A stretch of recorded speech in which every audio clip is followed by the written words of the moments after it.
करूया आपण.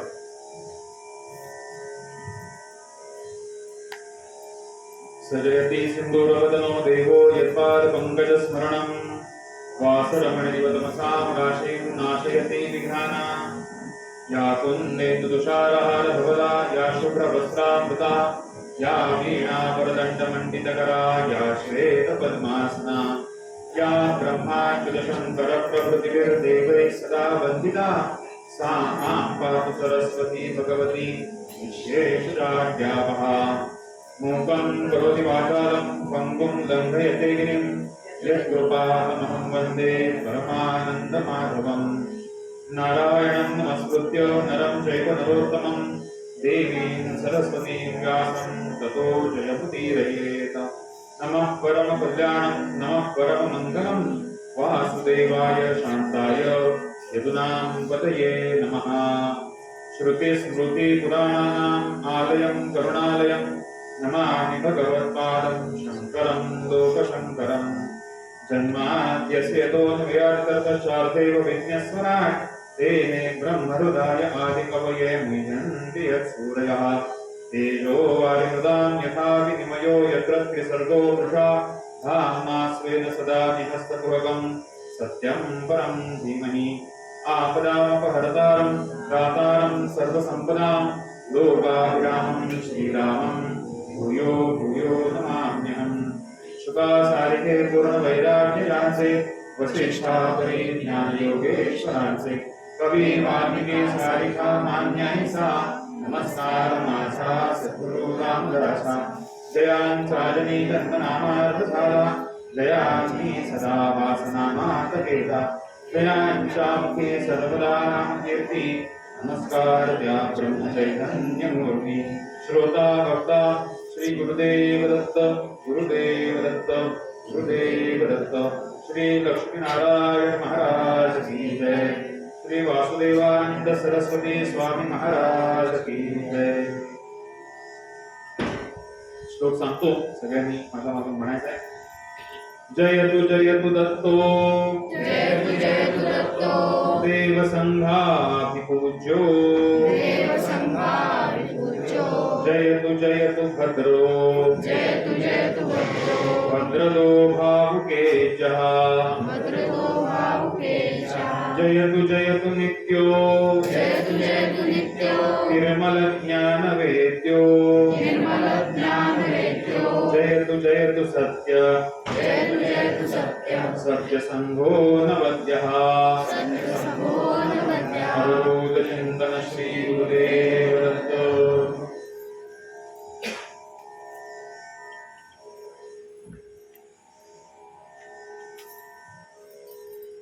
देवाच्या कृपेने आपला हा व्याख्यानमालेचा प्रवचनमालेचा उपक्रम आज आपण तिसऱ्या दिवसाकडे देवाचीच कृपा म्हणायची, त्याच्यामुळेच हे सगळं शक्य आहे. त्यांनी बुद्धी दिली आहे अभ्यासाची, आणि अभ्यास करण्याची बुद्धी दिल्यानंतर अभ्यास केल्यानंतर तो इथे आपल्यासमोर मांडला जाणं, त्याच्यामध्ये माझं किंवा कोणाचंही कोणीही जरी उद्या बोलायला उभं राहिला तरी त्याचं स्वतःच काहीही याच्यामध्ये नाही. हे केवळ गुरुकृपा, आपल्या गुरूंचे आशीर्वाद आणि देवाची कृपा जर का आपल्यावर असेल तरच हे आपल्या हातून काहीतरी साध्य होतं, काहीतरी आपल्या हातून कार्यकर्म केलं जातं.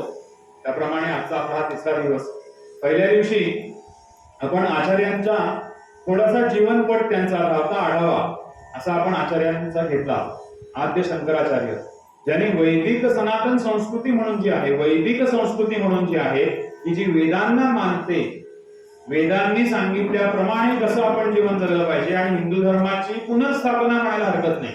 त्यावेळी जी काही मतमतांतर झाली होती, थोडंसं प्रदूषण झालं होतं धर्माचं, संस्कृतीचं, त्याची घडी पुन्हा एकदा बसवली. आणि त्याच्यासाठी असेच हिमाचल सगळीकडे भारताची 4 आपण म्हणतो की पीठं जी आहे ती स्थापन केली. आणि त्यांचा जीवन प्रवासाचा थोडासा धावता आढावा, त्यांच्या कार्याविषयीचा आपण पहिल्या दिवशी घेतला. त्याच्यानंतर आचार्यांनी जे काही ग्रंथ संपदा आपल्यासाठी निर्माण करून ठेवलेली आहे, शांकर भाष्य, वेद, पुराण, उपनिषद, वेदांत आपण का म्हणतो, कारण वेदांच्या अंत भागामध्ये, शेवटच्या भागामध्येही उपनिषद येतात. आपल्याला 4 वेद माहिती आहेत, ऋग्वेद, यजुर्वेद, सामवेद आणि अथर्ववेद. पण ह्या प्रत्येक वेदाचे सुद्धा पुढे 4 भाग पडतात. थोडक्यात समजून घ्यायचं झालं तर ब्राह्मण, अरण्य, संहिता आणि उपनिषद. हा उपनिषद भाग चौथा म्हणजे शेवटचा येतो म्हणून त्याला वेदांच्या अंती भाग येतो म्हणून त्याला वेदांत असं म्हणतात. तर हा सगळा भाग आपल्याला समजू यावा त्यातल्या छोट्या छोट्या दिसणाऱ्या, कारण ते सूत्रबद्ध आहे, बहुतेकचं सगळं साहित्य जे आहे ते सूत्रबद्ध आहे, ते आपल्याला समजून आपल्याला घेता यायला हवं, सोप्या पद्धतीने समजायला पाहिजे, उदाहरणातून समजायला पाहिजे, म्हणून आचार्यांनी त्याच्यावर टीकाजी लिहिली. भाष्य जे केलं त्याला आपण शांकर भाष्य असं म्हणतो. आणि आपण त्या दिवशी गोष्ट पाहिली, कुणी सांगितलं होतं, आचार्यांना आदेश दिला होता, प्रत्यक्ष काशी विश्वेश्वरांनी सांगितलं, प्रत्यक्ष व्यासांनी त्यांना तिथे येऊन सांगितलं की तुम्ही पुढचं काय कशा प्रकारे कार्य करा. आणि मग या सगळ्या भाष्याचा ब्रह्मदेवाच्या सभेत सुद्धा गौरव होईल असा आशीर्वाद प्रत्यक्ष काशी विश्वेश्वरांनी आद्य शंकराचार्यांना त्यावेळेला दिला होता. त्यानुसार आपण प्रस्थानत्रयी असं म्हणतो वेदांत. त्याच्यामध्ये उपनिषद आहे, ब्रह्मसूत्र आहेत आणि भगवद्गीता आहे. याच्यावरती आचार्यांनी टीका लिहिली, अजून सुद्धा भरपूर ग्रंथ लिहिले. ते आपण समजून घ्यावा, हळूहळू एकेका वर्षी एखादा ग्रंथ तरी समजून घ्यावा असा आपण आपला प्रयत्न ठेवावा. याविषयीचा आढावा आपला पहिल्या दिवशी पूर्ण झाला.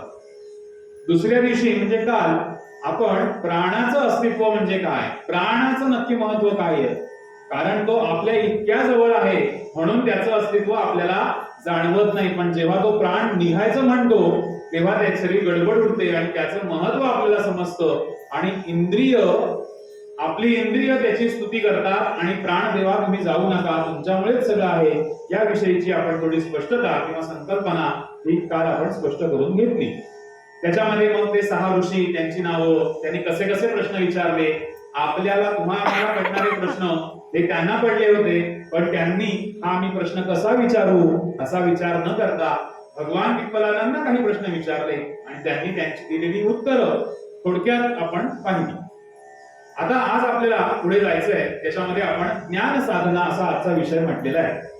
आता ज्ञान साधना म्हणजे नेमकं काय, काल आपण असं म्हटलं होतं, भगवान पिप्पलाद हे एवढे अधिकारी पुरुष होते, त्यांना भगवान अशी पदवी जर होती तरी सुद्धा त्यांनी काय सांगितलं शिष्यांना, मला जर माहित असेल तर मी तुमच्या प्रश्नांची उत्तरं देईन.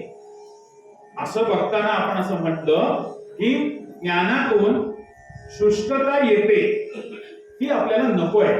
भगवान पिप्पलादांकडे तो नम्र भाव होता. ज्ञान परिपूर्ण असल्यावर, ज्ञानाने परिपूर्ण असल्यावरती आपल्याला विनम्रता पाहिजे. मग आपण जी साधना करतो, 2 शब्द आहेत ते आपण समजून घ्या या सगळ्यामध्ये. ज्ञान साधना मुळात कशी करावी, ज्ञान साधना केल्यामुळे आपल्याला काय होतंय आणि आपण करतो ती साधना ज्ञानपूर्वक कशी करावी, 2 वेगळे विषय आहेत की नाही. प्रत्येक जण इथे जो आता बसलेला आहे हा काही ना काहीतरी आपल्या जीवनामध्ये आजपर्यंत साधना करतो आहे किंवा अजून पुढे जाऊन करणार आहे.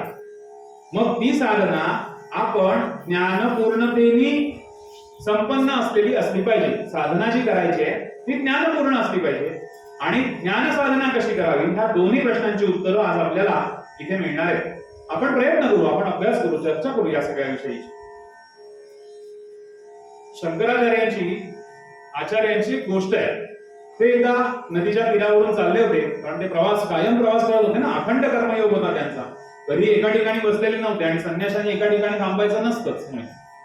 तर असंच प्रवास करता करता त्यांच्या बरोबर शिष्य सुद्धा होते. आणि एका सकाळच्या वेळेला शिष्यांना नेहमी अभिमान असतो की नाही आपल्या गुरूंचा, असतो सगळ्यांना, मलाही आहे तुम्हालाही आहे. तर ते शिष्य आपसात बोलत होते की आपले आचार्य किती महान, किती ज्ञानी आपले आचार्य, किती संपन्न, आपल्याला ते किती शिकवतात, समाजाला ते किती ज्ञान देतात, केवढे ज्ञानमूर्ती आहेत आपले आचार्य. आणि ही सगळी चर्चा सुरू असताना आचार्य तिथे जे असतात परिसरामध्ये, ते आचार्य असं म्हणतात की यांची काहीतरी आता परीक्षा घेतली पाहिजे. यांना जर का असं वाटतंय की आपले आचार्य किती महान, तर उद्या यांनाही असं वाटायला लागेल आपण किती महान. म्हणून आचार्य काय करतात, आचार्यांच्या हातामध्ये जो दंड असतो तो त्या गंगेच्या पाण्यामध्ये बुडवतात आणि त्या सगळ्यांना सांगतात दंड बाहेर काढल्यावर, किती पाणी या दंडाला चिकटलंय, त्यात जी काठी दंड बुडवलेला होता ती बाहेर आल्यावर या काठीला दंडाला किती पाण्याचे थेंब चिकटले. तेव्हा शिष्य म्हणतात तुमची काय चेष्टा करता का आमची, जेमतेम एक थेंब चिकटलेला दिसतो आपल्याला. मग आचार्य तेव्हा असं सांगतात त्या सगळ्या शिष्यांना, तुम्ही आता जी चर्चा करतात ना, आपण किती ज्ञानी, आपण ज्ञानमूर्तींच्या सहवासात आहोत, आपले गुरुजी किती ज्ञानी, मुळात माझ्याकडे जे ज्ञान आहे ते या दंडाला चिकटलेल्या थेंबा इतकंच आहे. आणि ज्ञान किती आहे, तर ही समोरची नदी अखंड वाहते ना, सागर, समुद्र जो आहे, नदीचा जो आहे प्रवाह, एवढं ज्ञान आहे. आणि त्यातलं आपण फक्त एक थेंब मी ग्रहण करू शकतोय, अजून केलेलं नाही, करू शकतोय, अजून चालू आहे. इतकंच ज्ञान हे आपल्या जवळ आहे. इतका नम्र भाव या आचार्यांकडे होता. या सगळ्यामधून आपल्याला काय मिळतं, पहिल्यापासून आपला हाच विचार आहे ना की गुरुजी मिळणार काय सांगा. हा सगळा अभ्यास करून ही काय सगळं केलं, ज्ञान साधना केली, ज्ञान कर्म भक्ती सगळं केलं, यातनं मिळणार आहे काय. जोपर्यंत आपल्याला लाभ काय होणार आहे हे कळत नाही तोपर्यंत आपण मनोभावे त्याच्या मागे जात नाही. आमचे गुरुजी सांगतात की उपनिषदांचा अभ्यास का करायचा. उपनिषद आपल्याला निर्भय बनवतात. जे आपण सांगतोय कालपासून की आत्मविश्वासू अशीच प्रजा आपली होती, पराक्रमाचीच परंपरा आपली होती. कारण या वेदांताच्या अभ्यासातून, आपल्या शिक्षणातून भारत आपलं जे शिक्षण आहे, गुरुकुलातलं जे शिक्षण आहे, याच्यामधून पराक्रमीच मुलं घडत होती. आपला समाजामध्ये आत्मविश्वास होता, गुलामगिरी कुठेही नव्हती. मग मिळतं काय, तर उपनिषदांचा अभ्यास, वेदांताचा अभ्यास आपल्याला निर्भय बनवतात. एखाद्या गोष्टीमध्ये आत्मविश्वास आपल्या मनामध्ये कसा व्हायला हवा. खरं म्हणाल तर आता छोटस उदाहरण देतो, दुसऱ्याचं कशाला, माझ्यावरून सांगतो की 4 मुलं गोळा करावीत आणि त्यांना काहीतरी शिकवावं. खरं म्हणाल तर इतकी आता सोपी गोष्ट वाटते ही की अपेक्षा ठेवायची नाही. 50 निरोप दिले तर 2च येणार आहेत आपल्याला माहिती, म्हणून आपण 100 निरोप द्यायचे म्हणजे 4 येतील. पण 4 आले म्हणून कमी आले म्हणून त्याच्यामध्ये आपण काय निराश होण्याचं कारण नाही, त्या चौघांना घेऊन आपण पुढे जायचं. हा निर्भयपणा मला ह्या 2 वर्षात 1.5 वर्षात मिळाला. हा अभ्यासाला लागल्यापासून अनुभवातून सांगतो माझ्या छोट्याशा, की आज मला अजिबात भीती वाटत नाही की कोणाकडे जाऊन मी कसं सांगू. का, अभ्यास आपण करतोय, आपला अभ्यास आपण दुसऱ्यापर्यंत पोहोचवावा. कदाचित चूक होईल, सर्वज्ञ कोणीच नाहीये. समजा एखादा विषय चुकीचा आपल्याला वाटला, समोरच्याने एखादी चूक दाखवून दिली, अभ्यास करून ती दुरुस्त करता येईल. हा जो थोडासा आत्मविश्वास आहे, ही निर्भयता ही आहे, ही आपल्याला या वेदांताच्या अभ्यासातून मिळते. आणि काय होतं, आणि काहीतरी व्हायला पाहिजे. याच्यातून 2 गोष्टी अजून आपल्याला मिळतात. एक म्हणजे विचारांची प्रगल्भता. जसा जसा आपण हा अभ्यास पुढे करायला लागू, हळूहळू आपण अभ्यासाला लागू, तसं आपल्याला विचारांची प्रगल्भता यायला लागते.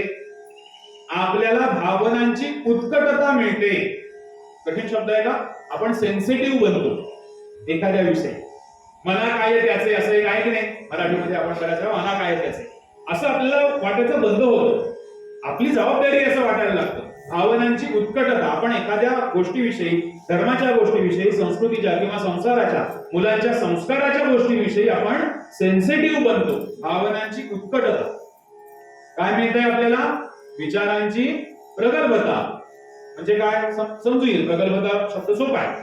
विचारांची प्रगल्भता, भावनांची उत्कटता आणि कर्मातला उत्साह वाढतो.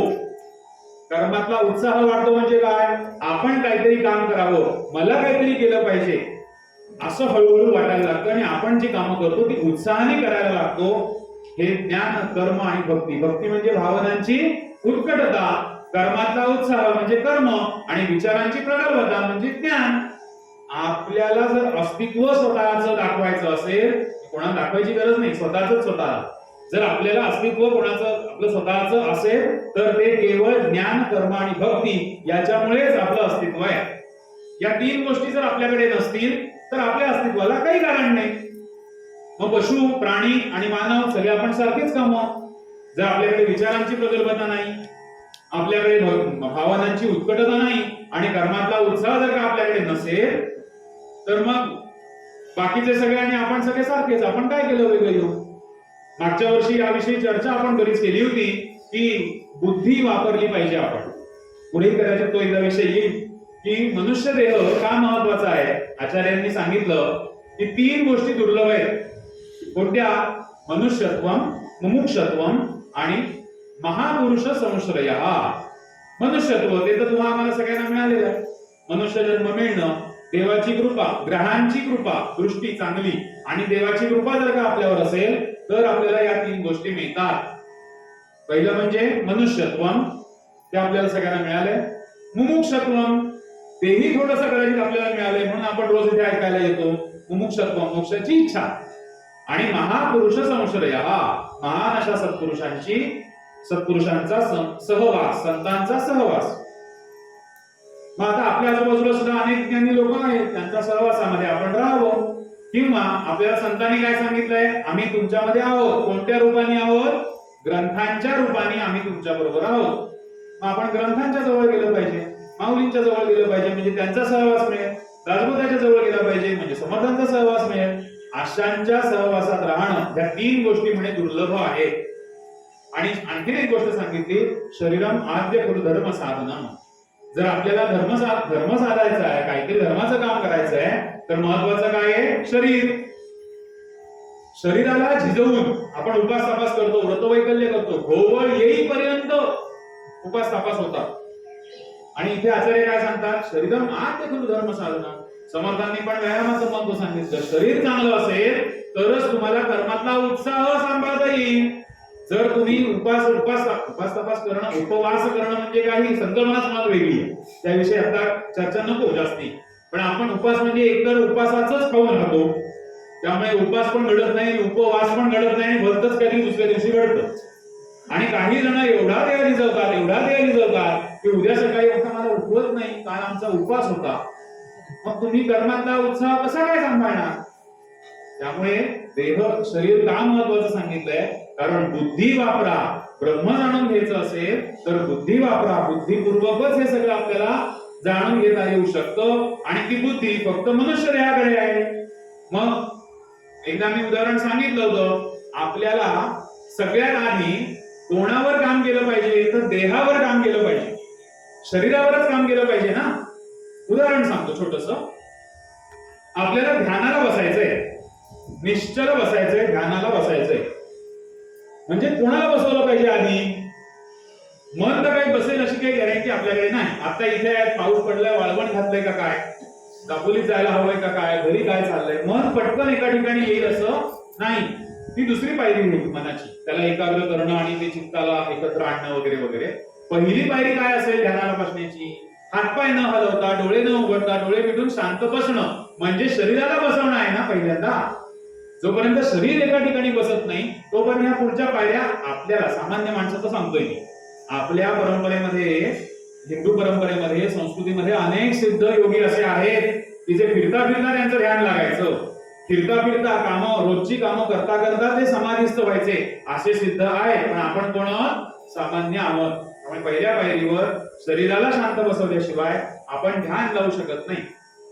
मग बुद्धी, त्यामुळे बुद्धी वापरायची आपल्याला. म्हणून आपल्याला शरीर चांगलं असलं पाहिजे असं आपल्याला आचार्य सांगतात. मग ज्ञानाची साधना करायची आपल्याला. समर्थ आपल्याला सांगतात की ऐका ज्ञानाचे लक्षण. पहिली व्याख्या सांगितली पाहिजे म्हणजे हळूहळू पुढे जाता येईल आपल्याला. समर्थ म्हणतात ऐका ज्ञानाचे लक्षण. ज्ञान म्हणजे आत्मज्ञान. पहावे आपणासी आपण, या नाम ज्ञान. ज्ञान म्हणजे काय सांगितलं सोपं? पहावे आपणासी आपण. आपण कालचा शेवटचा भाग होता, साखळी जोडली पाहिजे, बिंदू जोडले पाहिजेत की नाही. काल शेवटचा प्रश्न काय होता? षोडश कला पुरुष कुठे राहतो मला सांगा. आणि आचार्यांनी, भगवान विप्पलांनी काय उत्तर दिलं? अरे तुला कुठेही फेटे मारायची कारण नाही, तो तुझ्यामध्येच राहतो.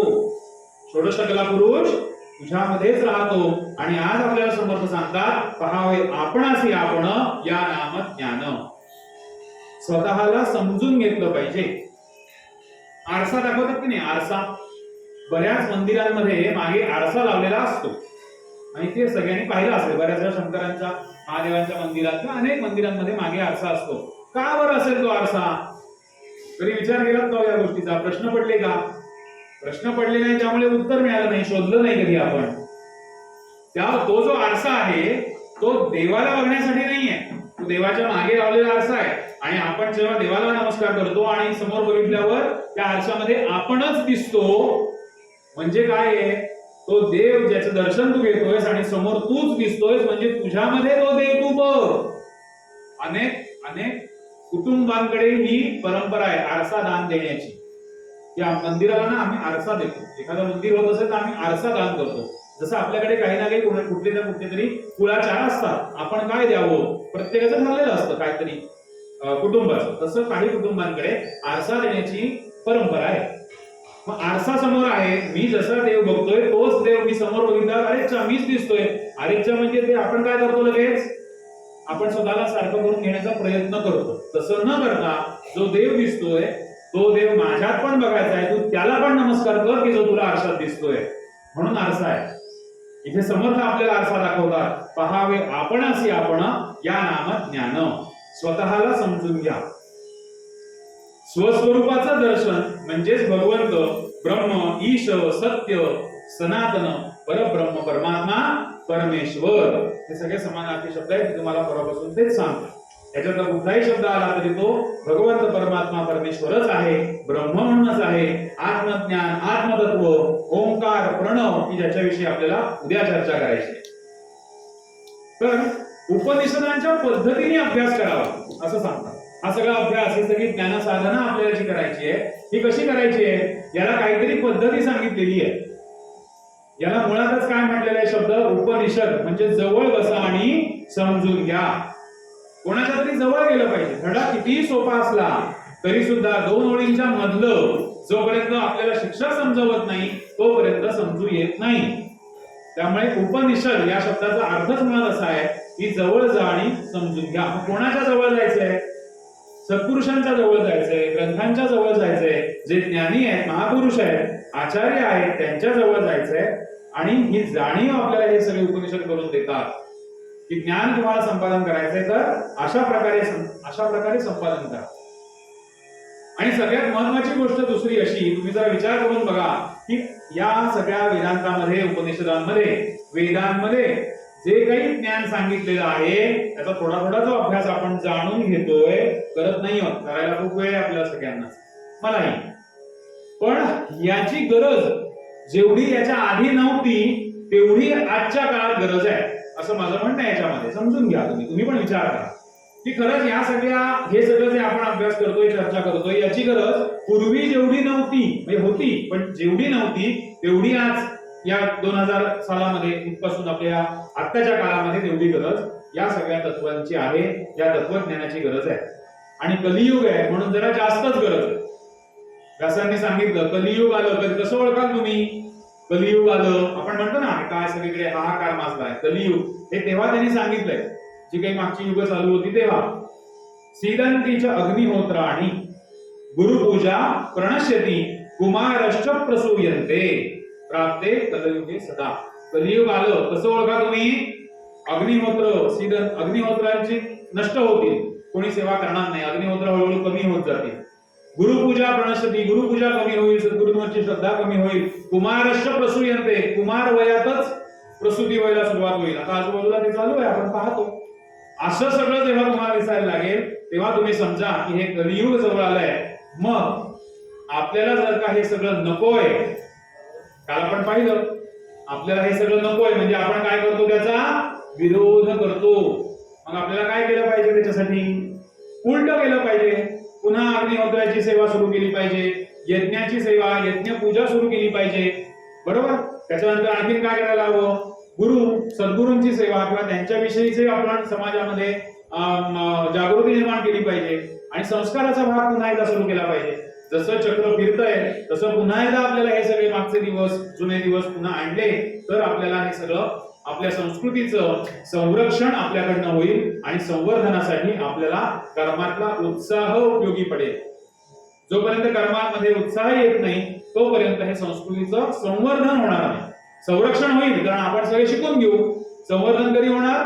आपण जेव्हा हे सगळं दुसऱ्याला सांगू त्यावेळेला. अग्निपूजा करायला पाहिजे. आता अग्नीचे प्रकार आपण कालच्या परवाच्या दिवसामध्ये पाहिले होते. 3 प्रकारचे अग्नी आपल्याला सांगितले, त्याविषयी आपण चर्चा केली नव्हती. आता थोडी चर्चा आपण करूया. गोष्ठाग्नी, दर्शनाग्नी आणि ज्ञानाग्नी हे 3 प्रकारचे अग्नी आपल्याला गर्भोपनिषदामध्ये सांगितलेले आहेत. उत्तम गर्भोपनिषद सुद्धा अभ्यासण्यासारखा विषय आहे. आपल्याला पहिल्या दिवसापासून गर्भाची वाढ किंवा त्याची कशी कशी होत जाते आणि मनुष्याचा जन्म कसा होतो हे सगळं त्याच्यामध्ये सांगितलेलं आहे.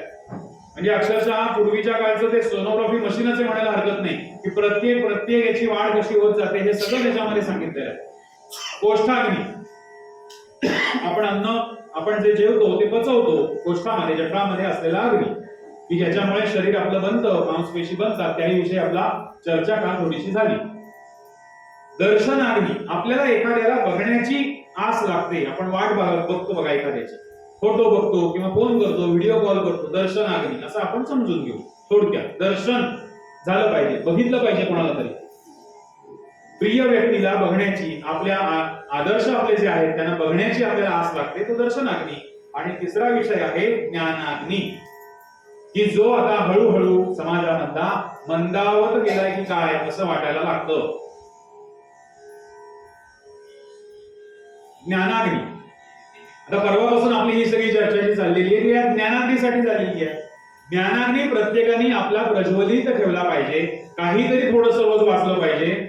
आज काहीतरी वाचण्याचा दिवस आहे असं म्हणतात, आजकाल या 2 दिवसांमध्ये ग्रंथांच्या जवळ गेलं पाहिजे. आपण काहीतरी आपलं ज्ञान मिळवण्यासाठी आपण आपला ज्ञानाग्नी नेहमी तेवत ठेवला पाहिजे, समजून घेतलं पाहिजे. मुळात काय झालं माहितीये का, आता शालेय शिक्षण किंवा जी पद्धती आहे शिक्षण पद्धती ही सगळी समजून घेण्यापेक्षा सुद्धा प्रॅक्टिकल झालेली आहे. जेवढं आहे तेवढं लिहायचं आणि लेखनात, जसं प्रश्नांविषयी आपण बोललो की प्रश्न विचारण्याच्या पद्धतीवरून आपल्याला त्याचं आकलन करता येत होतं किंवा त्याच्या बुद्धिमत्तेची चाचणी करता येत होती.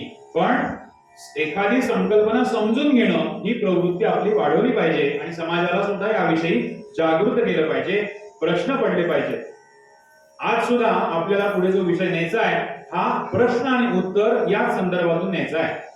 शिष्यांनी आचार्यांना प्रश्न विचारले आणि आचार्यांनी त्याची उत्तरं दिली आणि हा सगळा विषय आपल्याला समजावून सांगितलेला आहे. उत्तर देताना आचार्य लगेच उत्तर देतील, तोंडी उत्तर देतील असं नाही. आपण त्या प्रश्नावर श्रद्धा ठेवावी, गुरूंवर श्रद्धा ठेवावी. ते त्यांच्या कृतीतून, अनुभवातून किंवा आपल्याला काहीतरी काम सांगून, दृष्टांतातून, सिद्धांतातून आपल्याला उत्तर त्याचं देतील, ही श्रद्धा आपण त्यांच्या प्रती ठेवावी.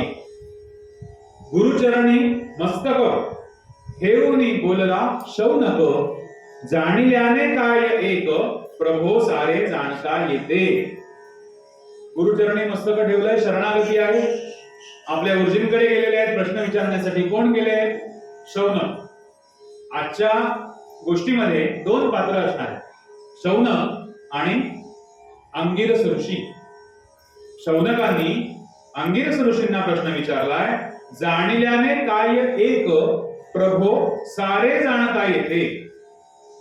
आता शौनक हे ऋषी जे आहे ते शौनक महाशाल आहे. आता महाशाल या शब्दाचा अर्थ आपल्यापर्यंत पोहोचलेला आहे, काल आपण त्याविषयी चर्चा केली. महाशाल म्हणजे श्रीमंत होते ऋषी, पण आपली श्रीमंती स्वतः करता नसून समाज कल्याणासाठी आहे या भावना त्यांच्या पक्क्या होत्या, निष्ठा पक्क्या होत्या. आपल्याकडे प्राचीन शाल ऋषी होऊन गेले, आपल्याकडे महाशाल ऋषी होऊन गेले. तसे हे शौनक म्हणजे शुनक ऋषींचा मुलगा आहे. शौनक गोत्र पण आहे अनेकांचं, शुनक ऋषींचा, म्हणून त्यांचं नाव झालं शौनक. आणि शौनक महाशाल. शौनक ऋषी अंगिरस ऋषींना प्रश्न विचारतायत, ज्ञान कोण दे समाधान, सारे काही जाणल्याचे, सूत्र बोधावे मज लागुनी, विश्वाच्या या पसाऱ्याचे. हा जो काही सगळा विश्वाचा पसारा आहे हा जर मला समजून घ्यायचा आहे अशी माझी इच्छा आहे. ज्ञान कोण दे समाधान, माझं समाधान झालं पाहिजे, मला हे ज्ञान द्या. सारे काही जाणल्याचे, समाधान कसलं मिळवायचंय? सारं काही जाणल्याचं समाधान मला मिळायला पाहिजे. हे कशातून मिळेल बरं? साधं मराठीमध्ये सांगतो, काय जाणल्याने मला सर्व काही जाणता येईल एवढं सांग. बघा विचार करा, पुन्हा सांगूया. काय जाणल्याने, कोणती अशी गोष्ट मी जाणून घेऊ की जी जाणली की मला सगळ्या सृष्टीचा पसारा जाणता येईल? म्हणजे हा प्रश्न विचारलाय. हा प्रश्न विचारताना याच्या मागे ज्ञान युक्त प्रश्न आहे की नाही? एकच गोष्ट मला जाणून घ्यायची, पण त्या एका गोष्टीमध्ये एक गोष्ट जाणून घेताना मला उत्तर काय अपेक्षित आहे? अख्ख्या सृष्टीचा पसारा मला कळला पाहिजे.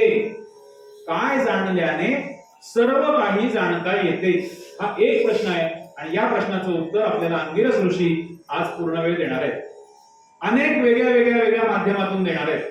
प्रश्न सरळ जरी वाटला तरी या प्रश्नामध्ये शिष्याची प्रचंड ज्ञानी वृत्ती दिसून येते, ज्ञानयुक्त प्रश्न दिसून येतो. आणि नुसता प्रश्न नाहीये, तर या शौनक ऋषींना याच्या उत्तरामध्ये क्रम अपेक्षित आहे. क्रम, कशानंतर काय, कशानंतर काय, हा क्रम अपेक्षित आहे. काय जाणल्याने सर्व काही जाणता येते. सगळं काही म्हणजे काय जाणायचं यांना? ब्रह्मतत्व, ब्रह्मविद्या जाणून घ्यायची आहे. सगळं काही जाणून घ्यायचंय ना. आपण म्हणतो ना चराचरामध्ये भगवंत आहे. ब्रह्मतत्वाविषयी आपण चर्चा करतोय, आत्मतत्वाविषयी चर्चा करतोय. त्यामुळे सगळं काही म्हणजे ब्रह्मविद्या जाणून घ्यावी अशी भावना यांच्या अंतःकरणामध्ये आहे. आणि त्यांना ही गोष्ट नक्की माहिती आहे. बघा, बिंदू जोडा कालपासूनचे. शौनक ऋषींना ही गोष्ट नक्की माहिती आहे की ब्रह्मतत्व हे फक्त समजून घेण्याचीच गोष्ट आहे. हे तुम्हाला दाखवता येणार नाही, हे तुम्हाला सांगता येणार नाही. ते बघ असं असतं ब्रह्मतत्व नाही. ऐकून, श्रवण करून, ऐकून नाही, बोलून नाही, दिसून नाही, काही करून हे दाखवता येणार नाही. हे आपल्यालाच समजून घेतलं पाहिजे, हे यांना माहितीये. म्हणून हे सांगतात, काय जाणल्याने मी स्वतः जाणून घेईन. मी माझी बुद्धी वापरेन, फक्त मला दाखवा की मी काय जाणून घेऊ, म्हणजे मला हे सगळं काही जाणता येईल. आता असा प्रश्न विचारला की साहजिक गुरुजी आपल्याला कौतुक करतात, वा चांगला प्रश्न विचारला. विरळा जिज्ञासू तुझ सम, अंगिरस ऋषी म्हणतात, विरळा जिज्ञासू तुझ्या सम आनंदले हृदय मम. गुरुजींना पण आनंद होतो ना असा ज्ञानयुक्त प्रश्न जर समोरून कोणी विचारला तर. सार्थक झाले आश्रम विद्यादाना स्थापिल्याचे. विद्येचं दान करण्यासाठी हा जो काही मी आश्रम स्थापन केलेला आहे याचं सार्थक झाल्यासारखं मला आता वाटतंय, तू जो हा मला प्रश्न विचारलायस. एवढं कौतुक अंगिरस ऋषींनी केलेलं आहे. बुद्धिपूर्वक विचारलेला प्रश्न. आणि शौनक ऋषींना याच्यामध्ये एक क्रम अपेक्षित आहे की कशानंतर मी काय जाणलं पाहिजे. अंगिरस ऋषी सरळ त्याचं उत्तर हळूहळू द्यायला सुरुवात करतात. त्याचे टप्पे आधी आपण जाणून घेऊ आणि मग त्याच्याविषयी चर्चा करू. पहिल्यांदा अंगिरस ऋषींनी पराविद्या आणि अपराविद्या याच्याविषयी त्यांना सांगितलं. या प्रश्नाचं उत्तर, प्रश्न जरी एका वाक्यामध्ये असेल, एक प्रश्न जरी आपल्याला वाटला तरी उत्तर खूप मोठं दिलेलं आहे, सविस्तर उत्तर दिलेलं आहे. नेमकं कालची उत्तर कशी नेमकी होती उत्तर तशी नाही आहे. ह्या एका प्रश्नाचं उत्तर आपल्याला 1.5 तास पूर्ण आहे. भरपूर मोठं उत्तर दिलेलं आहे. ते उत्तर देताना पहिल्यांदा पराविद्या आणि अपराविद्या म्हणजे काय हे त्यांना सांगितलंय. त्याच्यानंतर यज्ञ याविषयी सांगितलेलं आहे. विराट पुरुषाचं वर्णन करून सांगितलेलं आहे. विराट पुरुष जाणून घे, तो कसा आहे त्याच्याविषयी सांगितलेलं आहे. हे सगळं समजावून सांगण्यासाठी नंतर 2 रूपक येतात. रूपक, एक धनुष्यबाणाचं रूपक इथे आलेलं आहे आणि 2 पक्ष्यांची गोष्ट इथे आलेली आहे. त्याला द्वासुपर्णा संयुजा सखाया, खूप प्रसिद्ध आणि छान असा आहे दृष्टांत आहे म्हणा, किंवा ही एक गोष्ट आहे म्हणा, तत्व आहे म्हणा. द्वासुपर्णा संयुजा सखाया 2 पक्ष्यांची गोष्ट आहे. आज गोष्टी 2-3 येणार आहेत छान छान मध्ये. आणि नंतर शेवट सांगतात की हे ब्रह्मतत्व जसं मिळतं सांगितलंय तसं कोणाला मिळत नाही हेही सांगितलेलं आहे. नाय महात्मा बलहीनेन लभ्यो. जो कोणी बलहीन असेल त्याचा अर्थ काय तो त्यावेळेला आपण पाहूया. अशा 6 गोष्टींमधनं आपल्याला याचं उत्तर आता जाणून घ्यायचंय. पहिल्यांदा त्यांनी अंगिरस ऋषींनी सांगितलंय की अपराविद्या म्हणजे काय ते जाणून घ्या. अपराविद्या आणि पराविद्या या 2 प्रकारच्या विद्या आहेत. त्याविषयी त्यांनी सांगितलं. उपयोगीची व्यवहारा विद्या ती जाणे अपरा. अपरा विद्येचे प्रकार ऋग्वेदादी वेदचार. अपरा विद्या कशी आहे? उपयोगीची व्यवहार, रोजच्या व्यवहारामध्ये जी विद्या आपल्याला उपयोगी पडणार आहे त्याला अपरा विद्या म्हणा असं ते म्हणतात. मग उदाहरण द्या, आम्हाला कळत नाही की रोजच्या व्यवहारात विद्या उपयोगी पडते म्हणजे नक्की कोणती विद्या उपयोगी पडते. ते सांगतात 4 वेद, ऋग्वेदादी 4 वेद. शिक्षा कल्प व्याकरण निरुक्त छंद ज्योतिष जाण. म्हणजे थोडक्यात काय, सोपं समजून घेऊया. वेद आणि त्याचे उपग्रंथ, वेद आणि त्याच्या बरोबरीने आलेले सगळे उपग्रंथ, या सर्वांची मिळून अपरा विद्या होत आहे. जे जे काही ग्रंथ स्वरूपामध्ये शिक्षण स्वरूपामध्ये आपल्याकडे उपलब्ध आहे ते सगळं म्हणजे अपरा विद्या. या सर्वांची मिळून अपरा विद्या होत आहे. या सगळ्या ज्ञानाला अपरा विद्या म्हणतात. वेद आणि त्याचे सगळे हे उपग्रंथ जे मी सांगितले. परमात्म्याचे ज्ञान आणि प्राप्ती. आता पराविद्या म्हणजे काय ते सांगतात. पराविद्या परमात्म्याचे ज्ञान आणि प्राप्ती मानवासी करवी जगती. मनुष्याला परमात्म्याचं ज्ञान आणि परमात्म्याची प्राप्ती व्हावी, जाणावी ती पराविद्या.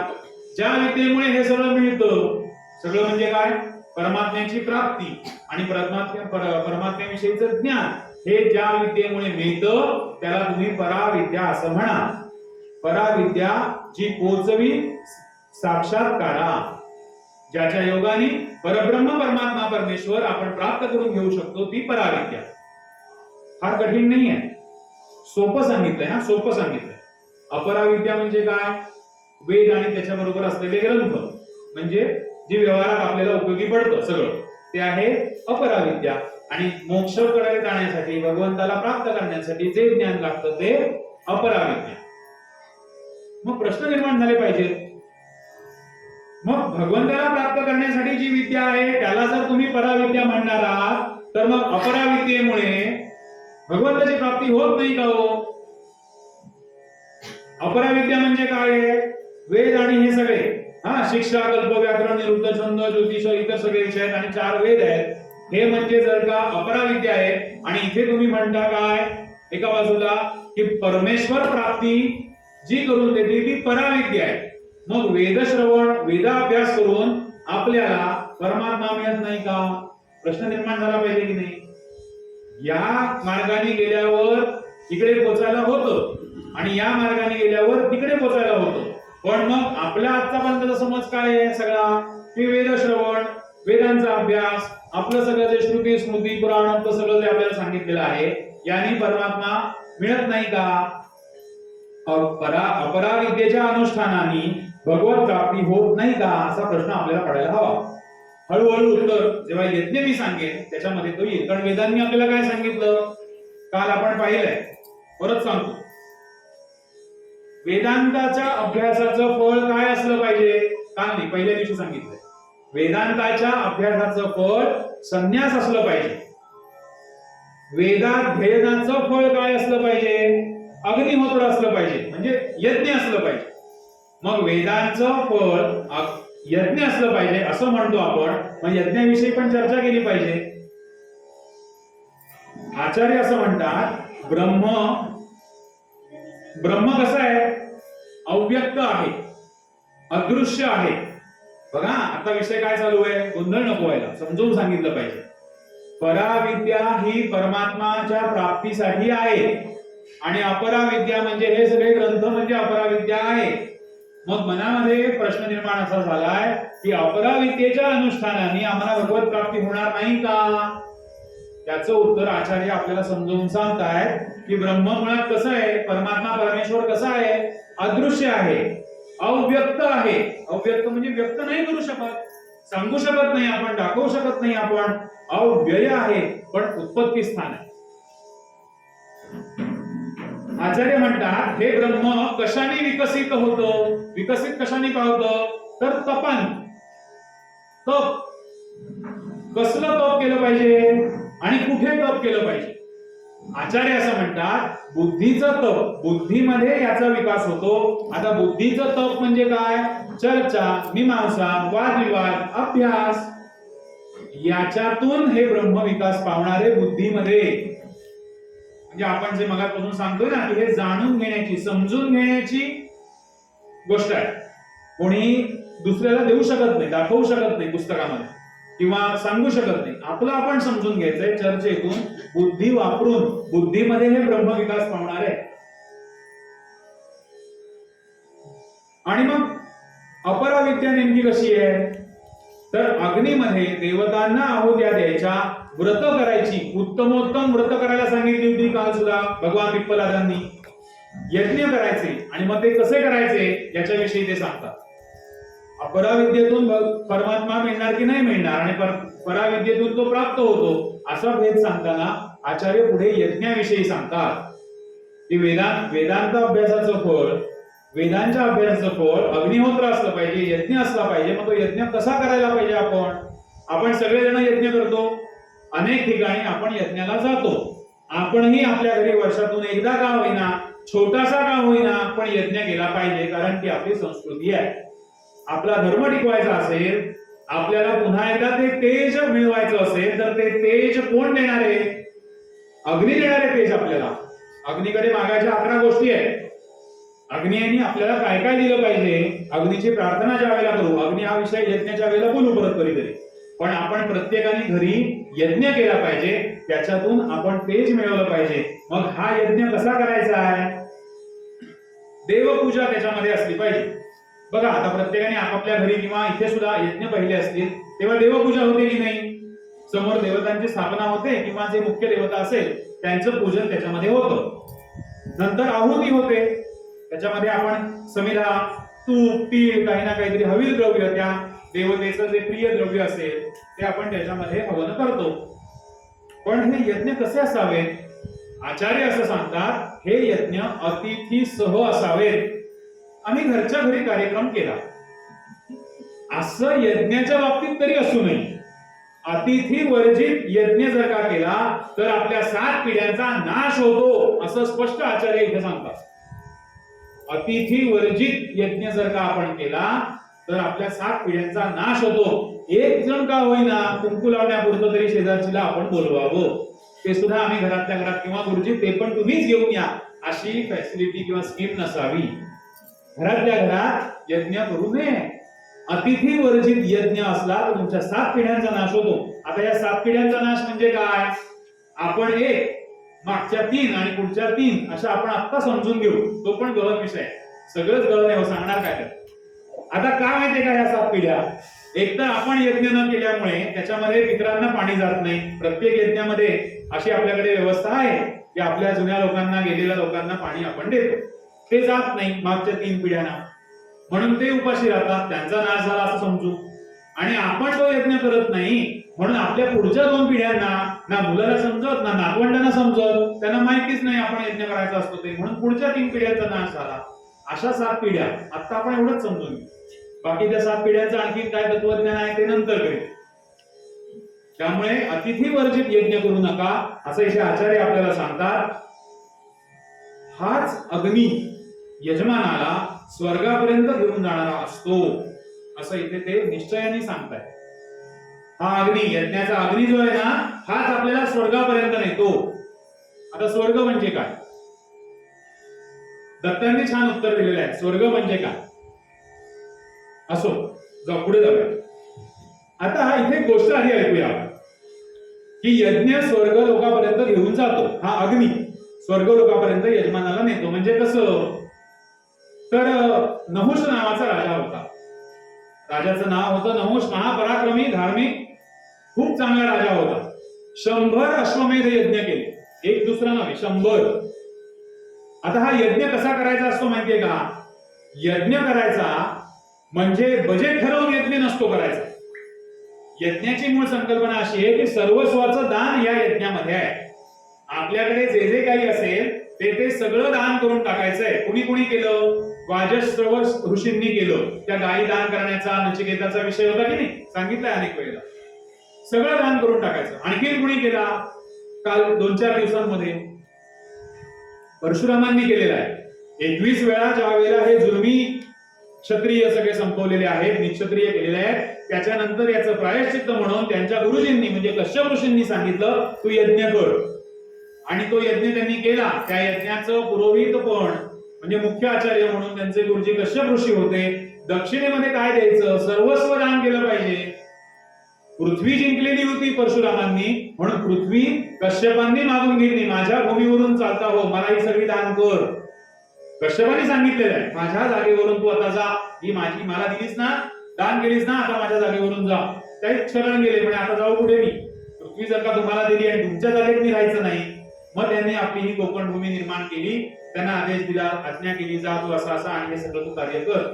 नहुष राजांनी 100 अश्वमेध यज्ञ केले, सर्वस्वाचं दान करायचंय, आपल्या कर्तृत्वानी पुन्हा एकदा हे सगळं निर्माण करायचंय. सगळं दान करून झालं की पुन्हा आपलं कर्तृत्व करायचं, पुन्हा हे सगळं मिळवायचं, पुन्हा यज्ञ करायचा, पुन्हा दान करायचं, पुन्हा मिळवायचं. असे 100 यज्ञ या नहुष राजांनी केले. काय फळ मिळालं? स्वर्ग प्राप्तीचं फळ. नुसतं स्वर्ग प्राप्तीचं फळ नाही, त्यांना इंद्रपद मिळालं हे 100 अश्वमेध यज्ञ केल्यामुळे. कोणाला? नहुष राजाला इंद्रपद मिळालं. आता इंद्रपदी त्या आसनावरती, सिंहासनावरती नहुष राजा बसलेला आहे आणि इंद्रदेव उभे आहेत बाजूला. खाली भयंकर झाले इंद्रदेव, त्यांच्या एवढं सामर्थ्य त्यांच्याकडे आलं नहुष राजाकडे. बरं, इंद्रदेव आता असं म्हणाले की यांचं थोडंसं आता बघता परीक्षा घेण्याची गरज आहे. नहुष राजाला सुद्धा थोडंसं काहीतरी वाटायला लागलं होतं, मी एवढे यज्ञ केले ना म्हणून मला इंद्रपद मिळालं. इंद्राने युक्ती लढवली, राजा आपण किती महान, आपण किती कर्तृत्ववान, आपण एवढे यज्ञ केले, आपण हे कार्य केलं, आपण ते कार्य केलं. झालं, जो आपल्याला भाव हवा होता तो या नहुष राजाच्या मनामध्ये निर्माण झाला आणि एका क्षणी नहुष राजा बोलून गेले, हो हो हो, हे मी केलं. दुसऱ्या वाक्याला इंद्राने सांगितलं, देवांचे राजे इंद्र म्हणतात, नहुष राजा आता आपण या आसनावर बसण्याच्या ह्याचे उरलेले नाही. तुम्ही स्वतःच्या तोंडाने बोलून दाखवलं ना पुण्य नाहीसं झालं. असं सांगतात की पुण्य जर आपण जे काही चांगलं काम केलेलं आहे ते आपल्या तोंडाने बोललो तर त्याचा नाश होतो. त्यामुळे पाप बोलून दाखवली तर त्याचाही नाश होतो, पण पुण्य जर का बोलून दाखवली तर त्याचाही नाश होतो. नहुष राजा पायुतार झाला आणि त्या अजगराच्या योनीमध्ये त्याचा जन्म झाला. यज्ञाचं फळ जितकं चांगलं आहे तितकं ते फळ सांभाळण्याची त्याच्याकडे वृत्ती राहिली नाही. त्यांनी ते पुण्य बोलून दाखवलं आणि नहुष राजा पुन्हा जमिनीवरती, पृथ्वीवरती आला. यज्ञ करून स्वर्ग मिळतो, पण तिथे राहता येत नाही, खाली यावंच लागतं, असं इथे आचार्य म्हणतात. मग म्हणून यज्ञ करायचे नाहीत का? ऋषींनी असे केले का यज्ञ? वरदानंद भारती उदाहरण देतात या एका ओवीमध्ये की आई सांगते मुलाला, अभ्यास कर, तुला हा पेढा मी देईन. अभ्यास कर, तुला पेढा देईन. मुलगा सगळं लक्ष त्या पेढ्यावर देतो आणि इकडे अभ्यासाचं काय करतो ते सोडून देतो. पण ठरलेल्या वेळेनंतर अभ्यास झाला म्हणून सांगतो. छान तिथे शेवटचं चरण त्यांनी लिहिलंय, तेने काही न होते नीट, शिक्षणाची लागे वाट. लालूच दाखवली, पेढा देईन म्हणून तो अभ्यास कर. हा पेढ्यासाठी अभ्यास करत होता. तेने काही न होणे नीट, शिक्षणाची लागे वाट, खादाडीने बिघडे पोट. पेढे मिळणारे म्हणून हा अभ्यासाला बसला, ते खाऊन पोट बिघडलं. सकाम यज्ञी तेच होते. सकाम यज्ञी तेच होते, जे या लहान मुलाचं झालं. मनामध्ये इच्छा ठेवून काही जर का यज्ञ केला तर अशा प्रकारे कसं झालं? खादाडीने बिघडे पोट. अशा प्रकारे सकाम यज्ञ जर का तुम्ही केला तर अशा प्रकारची फळं तुम्हाला भोगायला लागतील. स्वर्ग प्राप्ती होईल, पण तुम्हाला तिथे टिकून राहता येणार नाही, तुम्हाला परत यावं लागेल.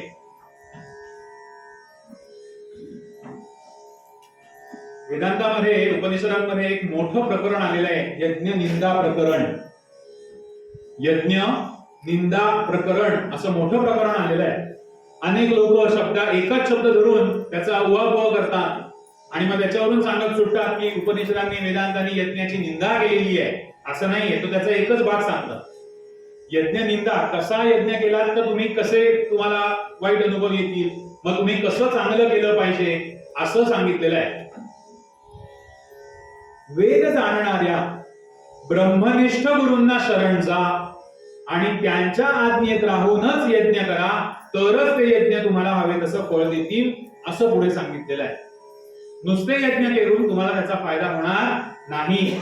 यज्ञ करा, ब्रह्मनिष्ठ गुरुला शरण जाऊन यज्ञ करा. समित पाणयः या वृत्तीने तुम्ही यज्ञ करा.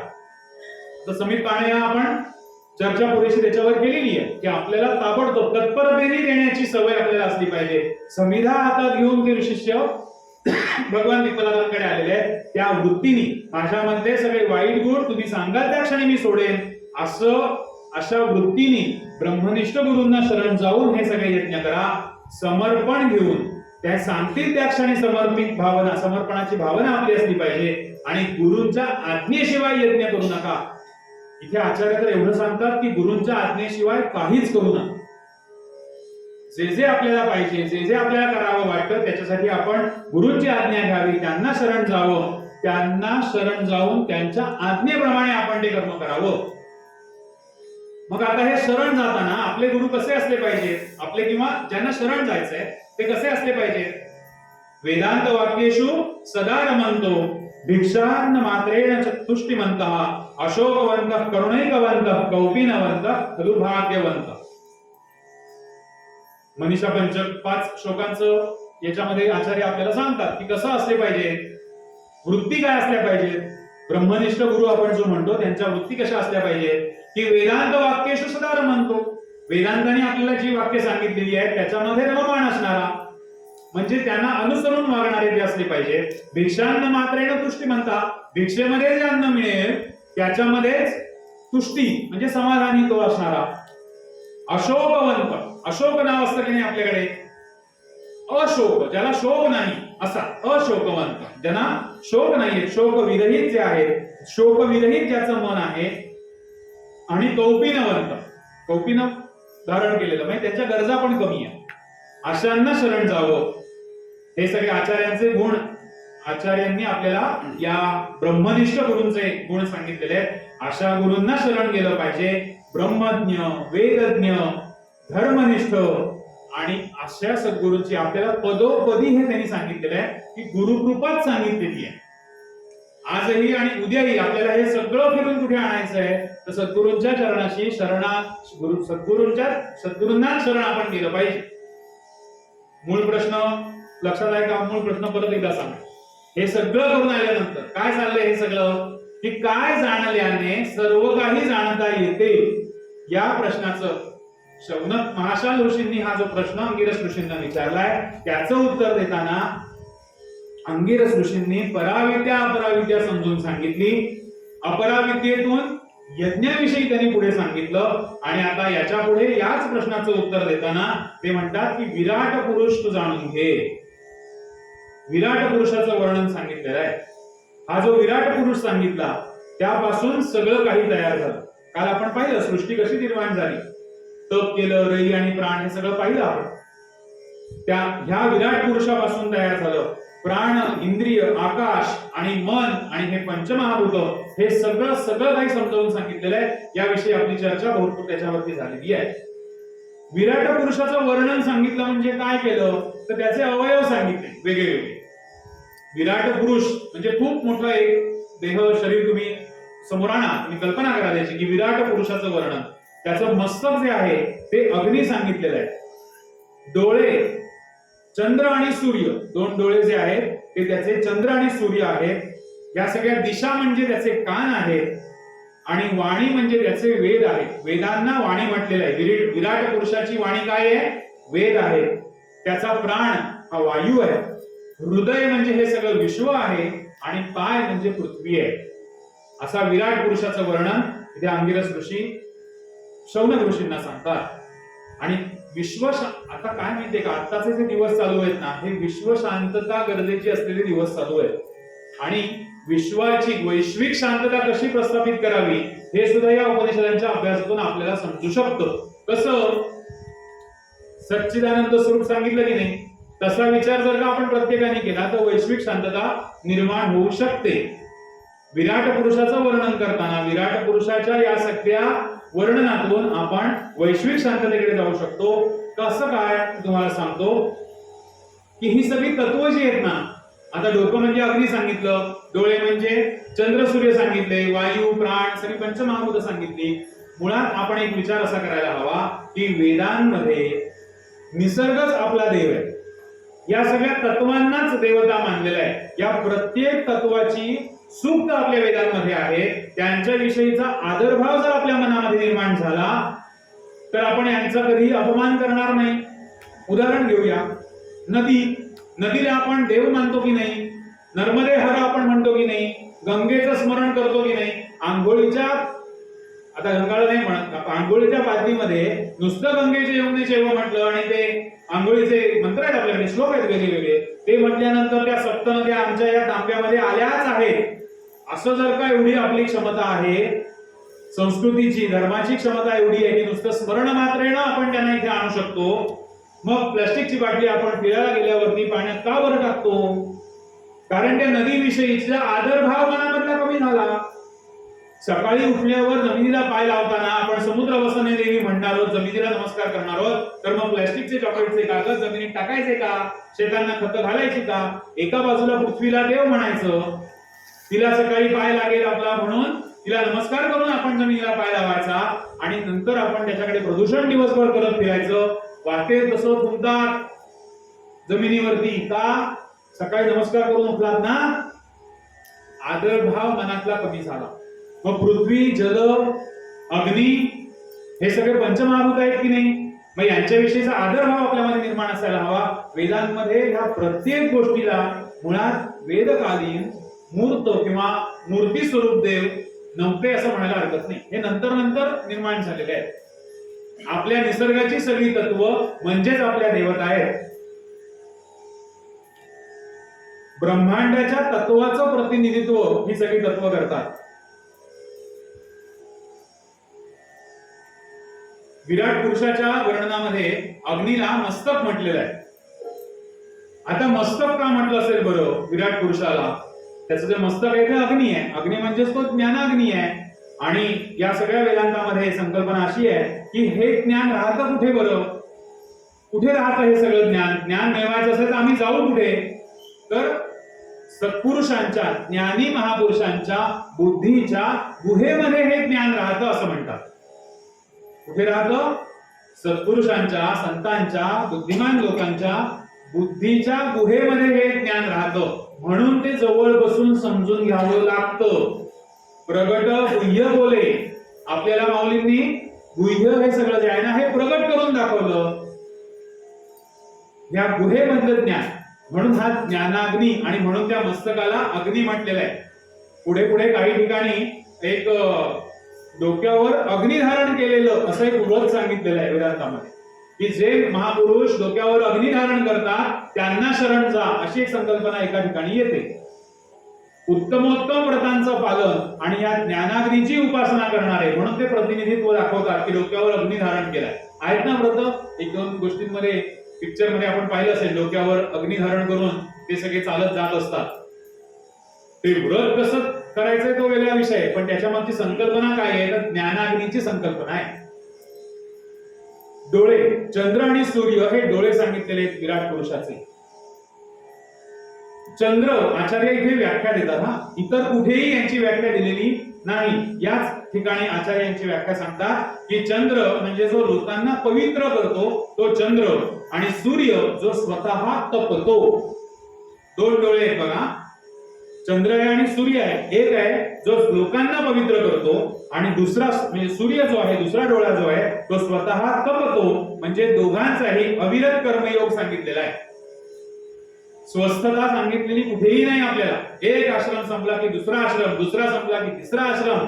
लहानपणापासून काय देहावसान होईपर्यंत 4 आश्रम सांगितलेत, आणि 4ही आश्रमांमध्ये आपल्याला अविरत कर्मयोगच सांगितलेला आहे. कधी आता ना सगळं झालं, आता कुठल्या तरी आश्रमात जातो आणि स्वस्थ राहतो, आराम करतो. आश्रम आहे तो शब्द समजून घेतला पाहिजे. आश्रम आहे. जीव असेपर्यंत श्रम करण्यासाठीचा तो श्रम आहे. आश्रम भरपूर विश्राम करण्यासाठी जातो नाहीये.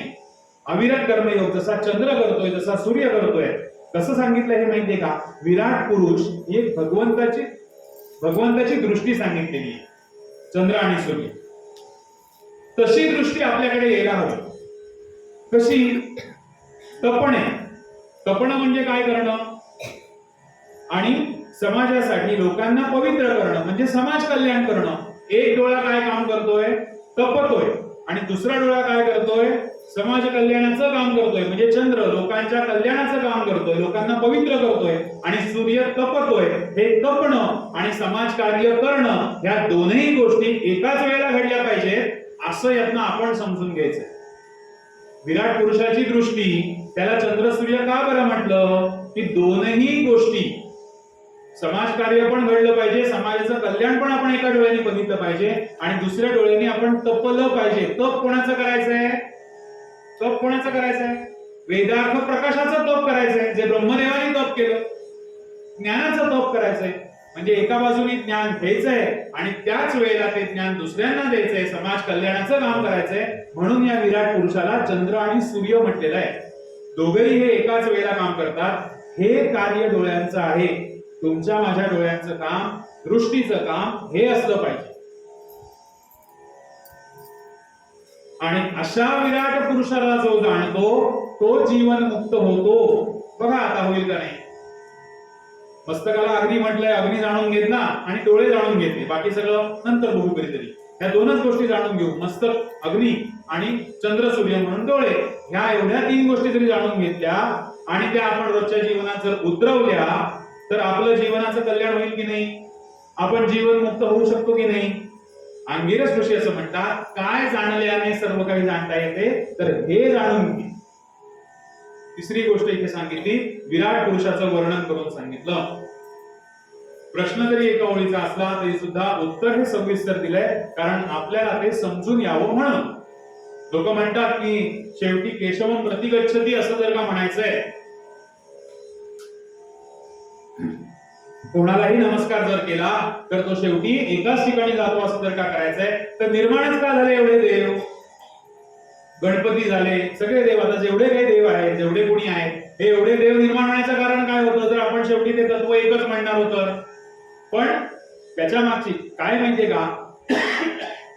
जे धर्मभ्रष्ट लोक आहेत ना, किंवा बुद्धी, त्याला काहीतरी वेगळा शब्द आहे चांगला, बुद्धिजीवी जे आहेत ना, बुद्धिजीवी, ते असे प्रश्न निर्माण करतात की अरे आमच्याकडे बघा एकच देव आहे आणि आम्ही दोन्ही धर्म जे आहेत ना ते एकाच देवाची प्रार्थना करतात. आमच्याकडे एकच देव आहे, तुमच्याकडे एवढे सगळे देव आहेत का? आपल्याला उत्तर देता आलं पाहिजे की मला गोड खायला आवडतं, गोड हे आवडतंच, पण कोणाला पेढ्याच्या स्वरूपातनं गोड आवडेल, कोणाला जिलबीच्या स्वरूपातनं गोड आवडेल, कोणाला नुसती शुद्ध ब्रह्मतत्वासारखी शुद्ध साखर खाऊन गोड आवडेल. गोड आवडणं, गोडाकडे जाणं, याच्यासाठी मार्ग वेगवेगळे आहेत की नाही? आपल्याला आपल्या धर्माविषयीच्या ना गोष्टी, ह्या सगळ्या प्रश्न जे हे लोक म्हणू नये आपण, पण काय नतद्रष्ट लोक जे प्रश्न निर्माण करतात ना, याची उत्तर आपल्याला आत्मविश्वासाने देता आली पाहिजे, पटतील अशी उत्तरं देता आली पाहिजे. लोक म्हणतात गायीची का पूजा करता तुम्ही? गाय काय दूध देणारा पशु आहे तो, गाय म्हणजे. मग म्हशीची का पूजा करत नाही? अरे म्हशीची का पूजा करत नाही? आपल्या तरुण पिढीला योग्य वाटतं हे, हो खरं आहे, ही पण गाय दूध देते, म्हैस पण दूध देते, मग आपण म्हशीची का पूजा करत नाही? उद्यापासून गायीची पूजा करणं सोडून द्या. आणि आपल्या लोकांना हे पटतं काही वेळा, कारण उत्तर देण्यासाठी यांच्याकडे उत्तर नसतं. गायीची पूजा का करायची? का तर म्हणे गायीच्या पोटामध्ये 33 कोटी देव आहेत. लोक चेष्टा करतात, सांगा 33 कोटी देवांची नावं. आपल्याला सांगता आलं पाहिजे 33 कोटी. कोटी याचा अर्थ प्रकार आहे, टाइप्स ऑफ गॉड, देवाचे प्रकार आहेत. मग ते सांगता आले पाहिजेत आपल्याला 33 कुठले आहेत ते. गायीच्या पोटातून आपल्याला जे दूध मिळतंय, गायीपासून शेण मिळतंय, गोमूत्र मिळतंय, त्याचं वैज्ञानिक स्वरूप सांगता आलं पाहिजे, त्याची केमिकल कंपोजिशन सांगता आली पाहिजे, त्याचे आपल्याला उपयोग काय आहे हे सांगता आलं पाहिजे. आणि एवढं सगळं कल्याण ही गाय आमचं करते, म्हणून आम्ही तिच्याविषयी आदर व्यक्त करतो, पूज्य भाव मनामध्ये आहे. ह्या प्रश्नांची उत्तरं आपल्याला देता आली नाही, म्हणून आपल्यावरती हे बाकी सगळं आता जे आपण गेल्या 4-5 दिवसातल्या गोष्टी वाचतोय ना, धर्मावरती आघात जे होत आहेत, तरुण पिढीवरती आघात धर्माविषयी जे होत आहेत, ते यामुळे होतात कारण आमच्या मुलांना या प्रश्नाची उत्तरच माहित नाही. का? मी सांगतो तेवढं कर, प्रश्न विचारू नको. हा भाव आता आपण सोडूया आणि आपण समजून घेऊया की उत्तर काय द्यायचे आणि ती मुलांपर्यंत आपण पोहोचवूया. ह्या दोन्ही गोष्टी एकत्र घडल्या पाहिजे. तपणं पण झालं पाहिजे, तप पण केलं पाहिजे, वेदार्थ प्रकाशाचं, ज्ञानाचं तप केलं पाहिजे आणि दुसरीकडे त्याच वेळेला समाजाचं कल्याण कसं होईल, समाजाचं भलं कसं होईल याच्याविषयी आपण पाहिलं पाहिजे. तर ही दृष्टी भगवंताची आपल्याला मिळायला हवी. याच्यानंतर 2 रूपक येणार आहेत. पहिलं रूपक असं सांगितलेलं आहे, धनुष्य बाणाचं उदाहरण दिलेलं आहे. धनुष्य बाण कसा आहे? हा धनुष्य बाण ज्ञानाचा धनुष्य आहे. धनुष्य हा ज्ञानाचा आहे. त्याला बाण जो आहे तो उपासनेचा आहे. सोपं आहे, समजून येईल पटकन. बाण आहे हा उपासनेचा बाण आहे आणि प्रत्यंचा जी आहे ती भावपूर्ण चित्ताची आहे. दोरी धनुष्याची प्रत्यंचा ती जी आहे ती कशी आहे? भावपूर्ण चित्ताची आहे. आणि आपलं ध्येय काय आहे? अक्षर पुरुषोत्तम भगवंत परब्रह्म परमात्मा परमेश्वर हे आपलं ध्येय आहे. आणि हे ध्येय ठेवून आपण हा बाण सोडायचा आहे. कसा बाण आहे हा? बाण कसला आहे हा? उपासनेचा बाण आहे, ज्ञानाचा धनुष्य आहे आणि भावपूर्ण चित्ताची प्रत्यंचा आहे. वरदानंत भारती इथे म्हणतात, बाण इतुका खोल जातो की पुन्हा ना काढावे तो. हा बाण जो आपण सोडलाय हा एवढा खोल जातो की पुन्हा ना काढावे तो. ब्रह्म लक्ष जो ठेवितो तच्चित्ताचे तसे व्हावे. ब्रह्म हे लक्ष असलं पाहिजे. परब्रह्म परमात्मा त्याला अक्षर पुरुषोत्तम असं म्हटलेलं आहे या भागामध्ये. अक्षर पुरुषोत्तम ते आपलं ध्येय असलं पाहिजे. चित्त मार्गी लावणे हे न पोरांचे खेळणे, फार प्रयत्ने कौशल्याने साधायासी लागते ते. हे काय पोरांचे खेळ वाटले का? चित्त मार्गी लावणं ते ध्येय साध्य करण्यासाठी, तो उपासनेचा बाण लावण्यासाठी ज्ञानाचा धनुष्य असणं आणि भावपूर्ण चित्ताची प्रत्यंचा असणं. ती प्रत्यंचा ताणल्याशिवाय तो बाण सुटणार आहे का? ते चित्त मार्गी लावणं हे पोरांचं खेळ नाही. फार प्रयत्न कौशल्याने साधायासी लागते ते. फार प्रयत्न करावे लागतात त्याच्यासाठी. कसा बाण, कुठे बाण सोडायचा आहे? हा त्या ध्येयावर बाण सोडायचा आहे. पण आता काय होतं आपलं माहितीये का? आपण आधी बाण सोडतो आणि मग जाऊन त्याच्या भोवती गोल करतो. ध्येय साध्य होतं का असं ध्येय साध्य? त्या ध्येयाकडे आपल्याला बाण सोडायचं आहे ना. बाण मारल्यानंतर आपण गोल करायला जाऊन उपयोग नाहीये. अंतर्मुख होऊन बघायला पाहिजे. तो उपासनेचा बाण. एकदा आपण जर का आपली दृष्टी आतमध्ये वळवली, आपण जर अंतर्मुख झालो तर आपल्याला हे ज्ञान कर्म आणि भक्तीचं धनुष्य दिसेल की जे आपल्या अस्तित्वाचं कारण आहे. ज्ञान कर्म भक्ती शिवाय आपल्या अस्तित्वाला अर्थ नाही. आपलं अस्तित्व कोणामुळे आहे? जर आपल्याकडे ज्ञान कर्म भक्तीचं काहीतरी असेल, थोडी तरी त्याची आपल्याकडे समृद्धता असेल तरच आपल्या अस्तित्वाचं काहीतरी कारण आहे.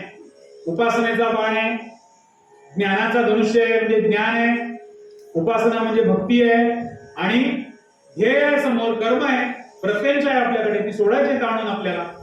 ज्ञान कर्म भक्ती आपल्याला दिसेल आपण जर अंतर्मुख होऊन पाहिलं तर.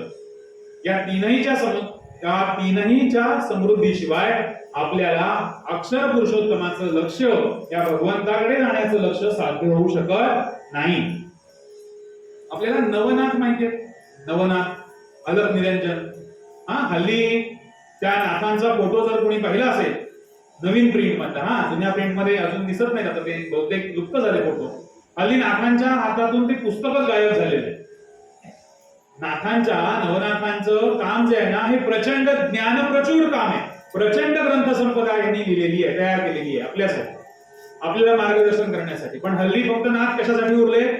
भूम बघून सगळे बाहेरच्या बाधा पळवण्यासाठी, विभूती लावण्यासाठी, एवढ्या पुरतेच नाथांकडे बघितलं जातं. नाथांची पारायण केली जातात कशासाठी? आमच्या संसारातल्या सगळ्या चिंता दूर होण्यासाठी, बाहेरच्या काही नजर बाधा शेजारच्या कोणाच्या लागल्या असेल तर त्या दूर होण्यासाठी नवनाथांचे आपण पारायण करतो. नवनाथांच्या हातामध्ये ज्या काही गोष्टी आहेत ना, त्यांच्या फोटोमध्ये, प्रतिमेमध्ये आपल्याला दिसतात, त्याच्यामधलं पुस्तक गायब झालेलं आहे. ग्रंथांकडे गेलं पाहिजे. नाथांनी सांगायचा मुद्दा असा, गोरक्षनाथांचा एक अमनस्क योग नावाचं त्यांनी एक लिखाण केलेलं आहे, ग्रंथ लिहिलेला आहे. अमनस्क योगाविषयी लिहितात. काय आहे अमनस्क योग? त्याच्या नावातच आहे, अमन केलं पाहिजे. मनाचं अमन करण्याचं जे काही साध्य आहे ते त्याच्यामध्ये त्यांनी सांगितलं. त्याच्यामध्ये त्यांनी एक गोष्ट सांगितली, रूपक धनुष्य बाणाचं चालू आहे. मी जरा एकदा अलाइन करतो सगळे विषय. रूपक कसलं चालू आहे? धनुष्य बाणाचं. त्याच्यामध्ये आपण काय जाणल्याने सर्व काही जाणता येते याच्यावर उत्तर देताना अंगिरस ऋषी हे आपल्याला समजावून सांगतायत की काय जाणलं हे तुला जाणून घ्यायचंय ना, मी सांगतो. त्याच्यासाठी धनुष्यबाणाचं रूपक आणि हे रूपकातच पुढे जाऊन या गोरक्षनाथांच्या एका ग्रंथामध्ये आपल्याला दाखला असा घ्यायचा आहे की यांनी एक आपल्याला मुद्रा सांगितलेली आहे. अघोर मुष्टी, ऊर्ध्व मुष्टी, अधोर दृष्टी. वरती मुष्टी मूठ ही वर असली पाहिजे आणि दृष्टी ही खाली असली पाहिजे असं ते आपल्याला त्याच्यामध्ये सांगतात. आणि ही मुद्रा तुम्हाला ज्ञानाच्या उच्च पातळीकडे घेऊन जाते असं ते सांगतात त्यांच्या या ग्रंथामध्ये मनस्क योगामध्ये. मनाचं अमन होऊन त्या मनाचा लय हा परब्रह्मामध्ये झाला पाहिजे आणि तरच तुम्ही परब्रह्म स्वरूप होऊ शकाल. याला त्यांनी अमनस्क योग म्हटलेलं आहे. सोपं करूया. अमनस्क योग म्हणजे काय हे त्यांनी सांगताना काय सांगितलं की तुमचं मन जे आहे ना ते अमन झालं पाहिजे आणि परमात्म्यामध्ये विलीन झालं पाहिजे. हे कसं शक्य आहे त्याच्यासाठी त्यांनी शांभवी मुद्रा आणि आणखीन काही मुद्रा त्यांनी सांगितल्या. मुष्ठी वर असली पाहिजे आणि दृष्टी खाली असली पाहिजे. आता याचं उदाहरण सांगतो म्हणजे आपल्याला हे सगळं पटेल. वर मुष्ठी आहे आणि दृष्टी खाली आहे हा प्रसंग कुठे घडलाय बरं? सगळ्यांना माहिती. आपण विचार करत नाही त्या दृष्टीने. फक्त अर्जुनाने ज्या वेळेला बाण सोडला होता, कधी बाण सोडला होता अर्जुनाने? गोष्ट माहिती आहे ना? खाली प्रतिबिंब बघून वरच्या माशाचा डोळा बाण मारायचा होता वर, बघायचं होतं खाली. तो वर मासा काहीतरी फिरत होता. आता ते फिरत होता का स्थिर होता माहित नाही, पण आम्हाला मालिकेत तेच दाखवलं की तो वरती मासा फिरतोय लावलेला आणि खाली बघून तो डोळा फोडायचा आहे. त्यासाठी त्याची मुष्टी वरती आहे, ऊर्ध्व मुष्टी, आणि दृष्टी खाली आहे, अधोर दृष्टी. यांना असं इथे सांगायचंय या उदाहरणातून की जर तुम्हाला विश्वाचा भेद करायचा असेल, परमात्म्यापर्यंत तो बाण त्या ध्येयावर अक्षर पुरुषोत्तम वरती जो आहे त्याच्यात ते ध्येय ठेवून तो उपासनेचा बाण जर का सोडायचा असेल तर तुमची दृष्टी खाली पाहिजे. खाली म्हणजे आतमध्ये पाहिजे, आपल्यामध्ये अंतर्मुख आपण झालं पाहिजे, तरच ते आपल्याला लक्ष भेदता येईल. मनाचं अमन जर का करायचं असेल तर आपल्याला आपल्या आतमध्ये वाकून बघायला हवं. ईशतत्व प्राप्त करून घ्यायचं असेल, या सगळ्या विश्वाचं आवरण जर का आपल्याला भेदायचं असेल तर पहावे आपणासनी आपण. समर्थाने सुरुवातीला सांगितलं ना, या नाम ज्ञान.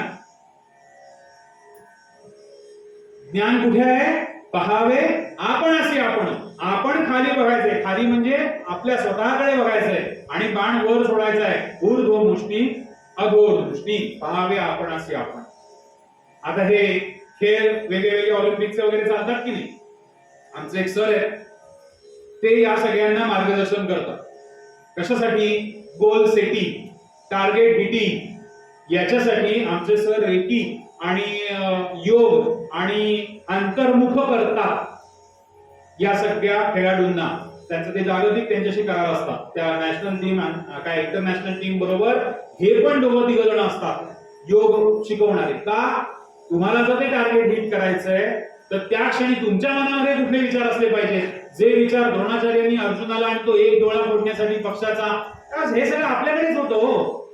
हे आपल्याकडेच होतं. पण महाभारत कधी वाचायचंय आपण? अंतर पुस्तकाचं ऍडजस्ट करायची वेळ येईल तेव्हा. दृष्टी जेव्हा इथे दिसतंय का इथे दिसतंय. आणि सगळ्यात महत्वाचा संस्कार आपल्यावर लहानपणापासून केला की महाभारत घरात वाचू नका, तुमच्या घरात महाभारत घडेल. का? महाभारत घरात वाचण्याची गोष्ट हे असंच सांगितलंय ना, असंच जनमानसात हेच आहे रूढ. महाभारत म्हणे घरात वाचू नका, तुमच्या घरात महाभारत घडेल. अरे पण ह्याचा अर्थ उलटा घेतला ह्या बाकीच्या लोकांनी आपली पराक्रमाची परंपरा नष्ट करण्यासाठी. का? आमच्या अर्जुनाविषयी, श्रीकृष्णाविषयी आम्ही घरात जर का रोज गोष्टी वाचल्या तर आमची मुलं पराक्रमी होतील. कसं राज्य करता येईल या जुलमी राज्य आक्रमकांना आपल्यावर? असो, ऊर्ध्व मुष्टी, अधोर दृष्टी. आपण अंतर्मुख झालं पाहिजे. त्यामुळे हे गोल सेटिंग हा जो आत्ताचा विषय आहे सगळीकडे आहे. या सगळ्या आपल्या नॅशनल इंटरनॅशनल स्पर्धा होतात की नाही, ज्याच्यामध्ये आपण धनुष्यबाणाच्या स्पर्धा असतात, त्या रायफलीच्या स्पर्धा असतात. ते जे आहे ना टार्गेट हिटिंग, हे आपल्याला इथून हे केल्यावरती ते सुद्धा जमणार आहे. म्हणून त्यांच्या सांगायचा हेतू काय होता? त्यांच्या टीम बरोबर आपलेही लोक असतात की ज्यांना, जसं एकदा त्या राहुल द्रविडनी त्याच्या मुलाखतीत सांगितलं होतं की आलेला बॉल ज्या क्षणी कोणता फटका मारायचा आहे योग्य, ते म्हणतात ना योग्य सिलेक्शन असलं पाहिजे तर तो फटका चांगला होतो, नाही तर आउट व्हायला होतो. तर त्यावेळेला मनामध्ये कोणते विचार असले पाहिजे, तर ती एकाग्रता पाहिजे आपल्याकडे. ती कशी मिळेल, जेव्हा आपण अंतर्मुख होऊ त्यावेळेला पहावे आपण असे आपण या नामग्रंथ. धनुष्याचं इथे रूपक सांगताना सांगतात, धनुष्य कसलं आहे, ज्ञानाचं आहे, बाण उपासनेचा आहे, प्रत्यंचाही भावपूर्ण भावपूर्ण चित्ताची प्रत्यंचा आहे आणि याच्यातूनच भगवंत परमात्मा परमेश्वराचं ध्येय आपण साध्य करू शकतो. स्वस्वरूपाचं दर्शन आपल्याला हृदयामध्ये घ्यायला सांगतात. हृदय असतो जनार्दन. हा, मग इतर अवयवांमध्ये देव नाहीये का, फक्त हृदयातच आहे का? आधी आपल्यामध्ये आहे, हे आपल्यासाठी महत्वाचं आहे. त्यामुळे हृदयस्थ जनार्दनाकडे लक्ष दिलं पाहिजे, अंतर्मुख झालं पाहिजे. हे सगळे बिंदू जोडल्यावरती आपण पुन्हा तिथेच येतो, पहावे आपणासी आपण. या बाणासारखी तन्मयता असली पाहिजे. बाण कसा सुटला, बाण सुटला की कसा जातो, तशी आपल्याकडे तन्मयता हवी, एकाग्रता हवी आणि मनुष्य देहाचं सार्थक किंवा महत्व जे आपण मगाशी जाणून घेतलं ते अशा प्रकाराने आपल्याकडे असायला हवं. ज्ञान, कर्म आणि भक्तीचा समन्वय इथे सांगितलेला आहे. समन्वय, विवेक आपल्याला करता आला पाहिजे. याच्यानंतर ही गोष्ट अजून खोलात जाऊन समजावून सांगण्याकरता, काय जाणल्याने सगळं काही जाणता येईल, हे एवढं जाणून घेतल्यानंतरच तुला काहीतरी जाणता येईल असं अंगिरस ऋषी सांगतात. आणि पुढे जाऊन दोन पक्ष्यांची गोष्ट सांगतात. दोन पक्ष्यांची खूप प्रसिद्ध असा हा विषय आहे. द्वासुपर्णा सयुजा सखाया समानम वृक्ष स्वजाते, एक डाल पर दो पंछी बैठे. दोहा या कबीराचा. एक डाल पर दो पंछी बैठे, कौन गुरु कौन चेला, उड़ जा हंस अकेला. आणखीन सोपं करूया. एका झाडावर, एका फांदीवर दोन पक्षी बसलेले आहेत. सारखे दोन पक्षी एका फांदीवर बसले. एक पक्षी काय करतोय, नुसता बसलाय, इकडे तिकडे बघत नुसता बसलाय, काही करत नाहीये. आणि दुसरा पक्षी जो आहे तो त्या झाडाची फळं खातोय, किंवा फळं खातोय म्हणूया, त्या झाडाची असं नको म्हणूया, आणलं असेल कुठनं तरी. एक पक्षी फळं खातोय आणि एक पक्षी नुसता बसून राहिलेला आहे. द्वासुपर्णा सयुजा सखाया. कसे आहे हे, दुसरा न खाता निश्चल. दुसरा पक्षी हे फळ न खाता निश्चल, पाही केवळ कौतुकाने. बघा, दोन पक्षी बसले. एक पक्षी निश्चल बसलाय, फळ खात नाहीये, पण तो कौतुकाने बघतोय कोणाकडे, दुसरा जो फळ खातोय ना, भाग्याने त्या उजाडते, चूक आपली कळो येते. तो जो दुसरा पक्षी फळ खातोय ना, त्याच्याकडे हा कौतुकाने बघतोय. बरं, आता तुम्ही असा विचार करा, आपण समजा दोघं कोणीतरी आहोत, एक खात नाहीये आणि आपण खातोय, आणि दुसरा आपल्याकडे जर कौतुकाने बघतोय, तर आपण खात बसू पाहो. आपण ते बाजूला ठेवू ना, तुझं काय ते आधी सांग, तू गेल्यावर मग मी बघ काय करायचं, म्हणू की नाही आपण. तशी परिस्थिती या दुसऱ्या पक्षाची इथे झालेली आहे. भाग्याने त्या उजाडते, त्याच्याकडे उजेड पडला, उजाडलं त्याला. काय उजाडलं, भाग्याने ते सुद्धा. काय सुंदर लिहिलंय. एक एक शब्दाचा अर्थ एवढा चांगला आहे ना. त्या दुसऱ्या पक्षी जो खातोय ना, त्याच्या बाबतीत लिहिलंय आता, भाग्याने त्या उजाडते, चूक आपली कळो येते, मोठेपणही उमगते, अन्य दिव्य सुपर्णाचे. त्याला त्याची चूक कळली, अरे हा फळ खात नाहीये, मी फळ खातोय. हे सुक्त आहे ना, ऋग्वेदामध्ये हे सुक्त आहे, छान आहे. हा फळ खात नाहीये आणि मी फळ खातोय, म्हणजे माझं काहीतरी चुकतंय, म्हणून हा सुद्धा फळ खायची सोडून देतो. दुसरा पक्षी फळ खात नाहीये, म्हणून पहिला पक्षी जो फळ खात होता तो सुद्धा फळ खायची सोडून देतो. याच्यामध्ये एक पक्षी आहे जीवात्मा आणि दुसरा पक्षी आहे आत्मा. आता जीवात्मा म्हणजे कोण, आत्म्याला इच्छा चिकटल्या की तो जीवात्मा होतो. पाहिलं काल आपण, आत्म्याला जेव्हा इच्छा चिकटतात, तो आता येतो कसा, जातो कसा, राहतो कसा, सगळ्यांच्या संकल्पना स्पष्ट झालेल्या आहेत. काल जे होते त्यांच्या झाले, बाकीच्यांच्या पुढच्या वर्षी करू पुन्हा. एक आहे जीवात्मा आणि एक आहे आत्मा. आता हा जो जीवात्मा आहे ना, तो फळ खात असतो बसून. जो पक्षी खाणारा आहे ना, तो जीवात्मा आहे, आणि जो फळ खात नाहीये ना, तो आहे आत्मा. जीवात्मा कर्माची फळ उपभोगतो. सोपं आहे, हळूहळू सांगतो. जीवात्मा कर्माची फळ उपभोगतो, आत्मा उपभोगत नाही. जो या सगळ्याच्या पलीकडे आहे ना, कर्माच्या ह्या सगळ्यांच्या पलीकडे जो आहे त्याला कसलाही फरक पडत नाही. पण ज्याच्याकडे शोक आहे, ज्याला जो दुःखी आहे, तो कोण? जो कर्माची फळं उपभोगतोय त्याच्याकडेच शोक आहे ना, त्याच्याकडेच दुःख आहे, त्याच्याकडेच मोह आहे. तो जो फळ उपभोगतोय, खातोय फळं, तो त्या आत्म्याकडे बघतो आणि हा आनंदी कसा काय असा विचार करतो. जो फळ खातोय जीवात्मा, तो परमात्म्याकडे आत्म्याकडे बघतो आणि म्हणतो हा आनंदी कसा? हा फळ खात नाही म्हणून आनंदी दिसतोय, मग मी पण फळ खायचं बंद करतो. म्हणून हा फळ बंद करतो, फळ खायची बंद करतो, थांबतो आणि त्याच्यामध्ये त्याच्या सारखा होतो. संयुजा सखाया म्हटलेलं आहे, सखा म्हटलंय त्याला. हा त्याच्या सारखा होतो आणि तोच होऊन जातो, त्याच्या सारखा होतो आणि तोच विलीन होतो त्याच्यामध्ये. आता त्यांच्यामध्ये फरकच उरला नाही ना, तो जसा आहे तसाच हा झाला, हा त्याच्यामध्ये विलीन होऊन गेला. म्हणून हा त्याच्यामध्ये त्याच्या सारखा वागतो, तोच होऊन जातो. जीवात्मा असतो तो परमात्मा होतो. आणि कबीरांच्या दोह्यात शेवट काय सांगितलं? उडजा हंस अकेला. बघा परत सांगतो एकदा मी, एक डाल पर दो पंछी बैठे, दोन पक्षी एका फांदीवर बसलेले आहेत. कोण गुरु कोण चेला, शिष्य कोण, गुरु कोण, कोण गुरु कोण चेला. आणि शेवट तिसऱ्या चरणात काय सांगतात? उडजा हंस अकेला. अकेला म्हणजे एकटा उडून जातो. बसलेले दोघं जण आहेत की नाही, मग उडून एकटा कसा जाईल? तो अशा पद्धतीने जाईल, कारण हा फळ खात नाहीये आणि फळ न खाल्ल्यामुळे तो आनंदी आहे असं ह्याला समजल्यावरती याने पण फळ खायची सोडून दिली आणि हा त्याच्या सारखा बनला. नवे नवे त्या तोच विलीन होऊन गेला. दोघे जण एक झाले आणि हंस बनून उडून गेले. उडजा हंस अकेला, हंस म्हणून उडून गेले. आता हंस यांना का म्हटलं? पक्षी बसले होते ना, हंसाचं रूप कसं काय झालं? हंस का म्हटलं यांना? त्याची एक गोष्ट आहे, त्याची गोष्ट सांगतो. आपण ही सगळी जी सृष्टी निर्माण केलेली आहे, सगळ्या सृष्टीचा पसारा हा जो मी निर्माण केलेला आहे, हा बघण्यासाठी एकदा महाभारतातल्या एका पर्वामध्ये स्वतः ब्रह्मदेव रूप हंसाचं घेऊन पृथ्वीवरती येतात, सृष्टीमध्ये या येतात बघायला कसं काय चाललंय, मी ते बनवलंय ते चांगलं चाललंय की नाही. रूप कोणाचं घेतलंय? हंसाचं. गोष्ट कुठे आली आहे? महाभारतातल्या एका पर्वामध्ये आली. आणि हे हंस रूपामध्ये नदीतून विहार करता करता त्यांना असं दिसतं आजूबाजूला की एका ठिकाणी काहीतरी ऋषी बसून काहीतरी चर्चा करतायत, ज्ञान रूप चर्चा, काहीतरी त्यांचं काम चाललेलं आहे. तर ते त्या नदीच्या किनारी त्यांना दिसणार नाही अशा ठिकाणी येऊन त्यांचं ते सगळं दृश्य पाहत आहेत, काय चाललंय, माझी सृष्टी मी कशी बनवली आहे, काय काय चाललंय.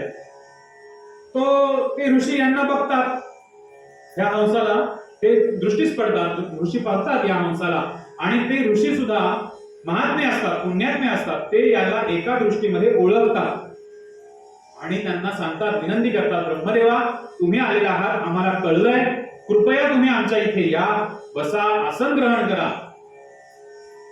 आणि मग ते ब्रह्मदेव त्यांच्यापर्यंत येतात. त्या समूहामध्ये, ऋषीगणांच्या समूहामध्ये ब्रह्मदेव येतात. मग काय होणार पुढे सांगा? नेहमीप्रमाणे ऋषी त्यांची पाद्यपूजा करणार, त्यांना षोडशोपचार पूजा करणार, त्यांना काय हवं नको देणार, बरोबर की नाही?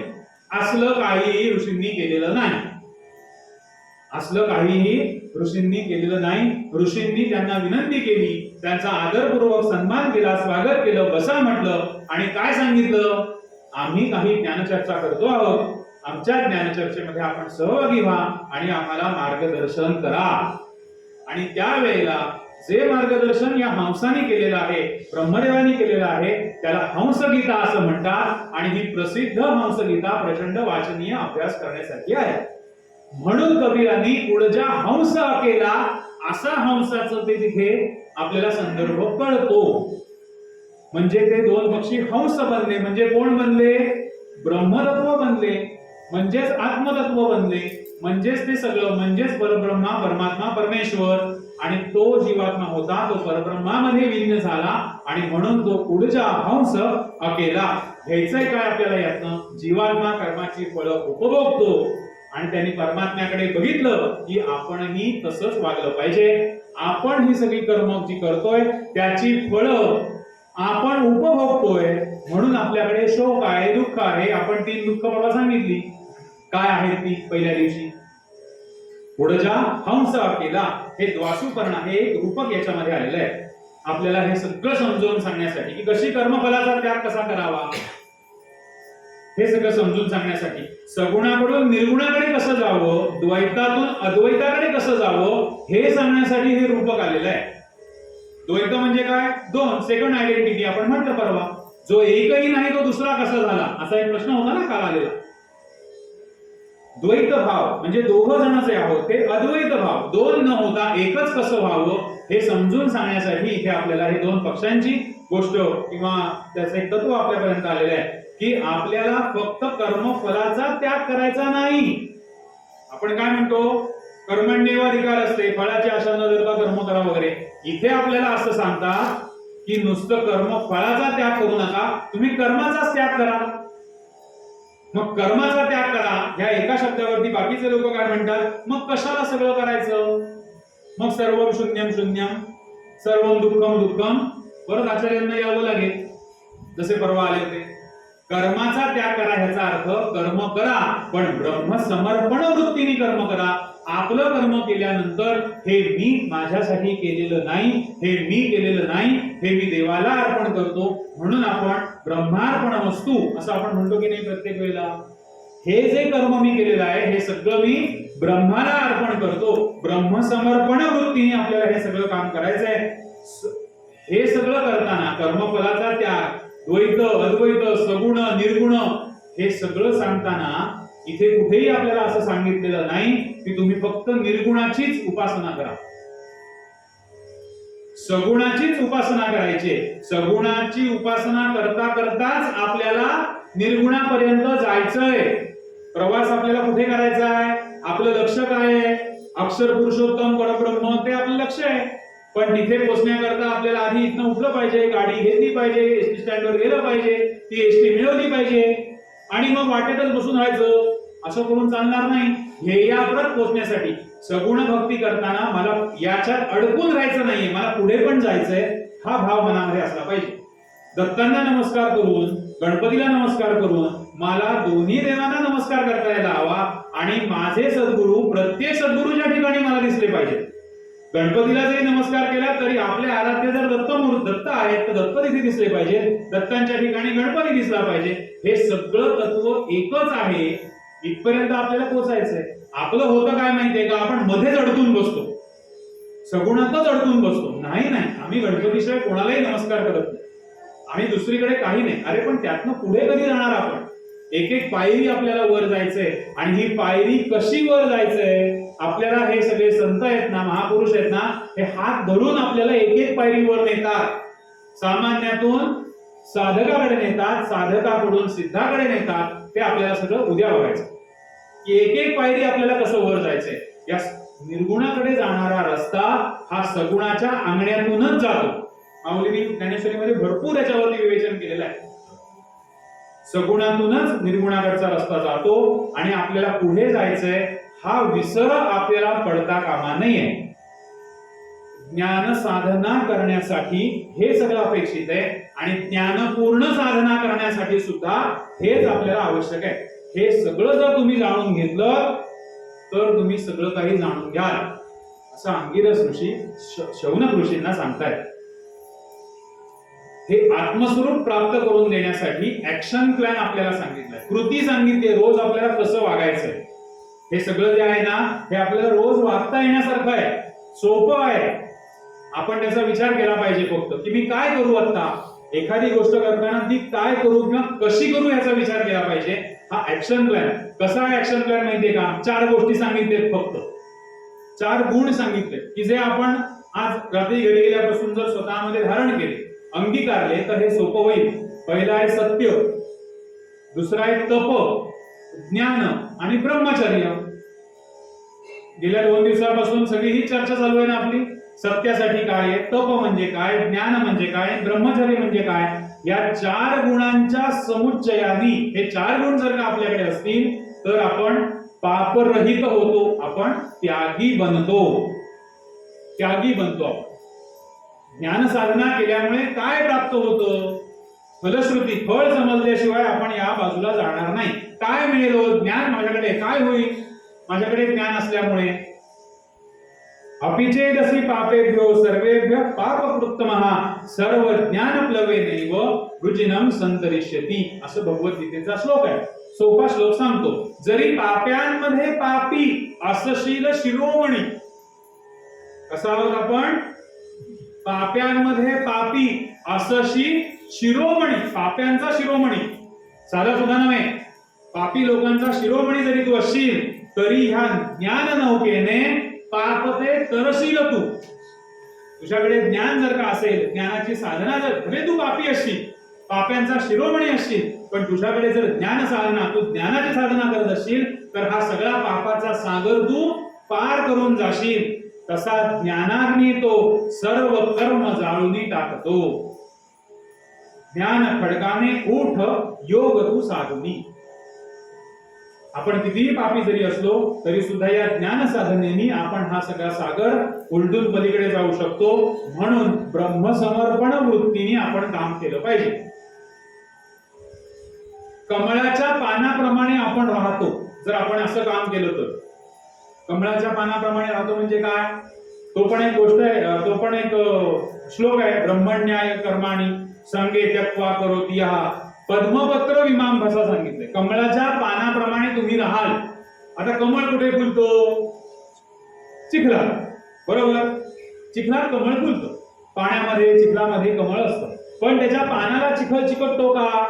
सगळ्यांकडे कमळ आहे जवळपास, आजूबाजूला पाहिली असाल. आपण मुद्दाम चिखल करून आपला सगळ्या संसारात जरी असेल तरी बाहेर एका द्रोणामध्ये चिखल करून आपण कमळ फुलवतो त्याच्यामध्ये.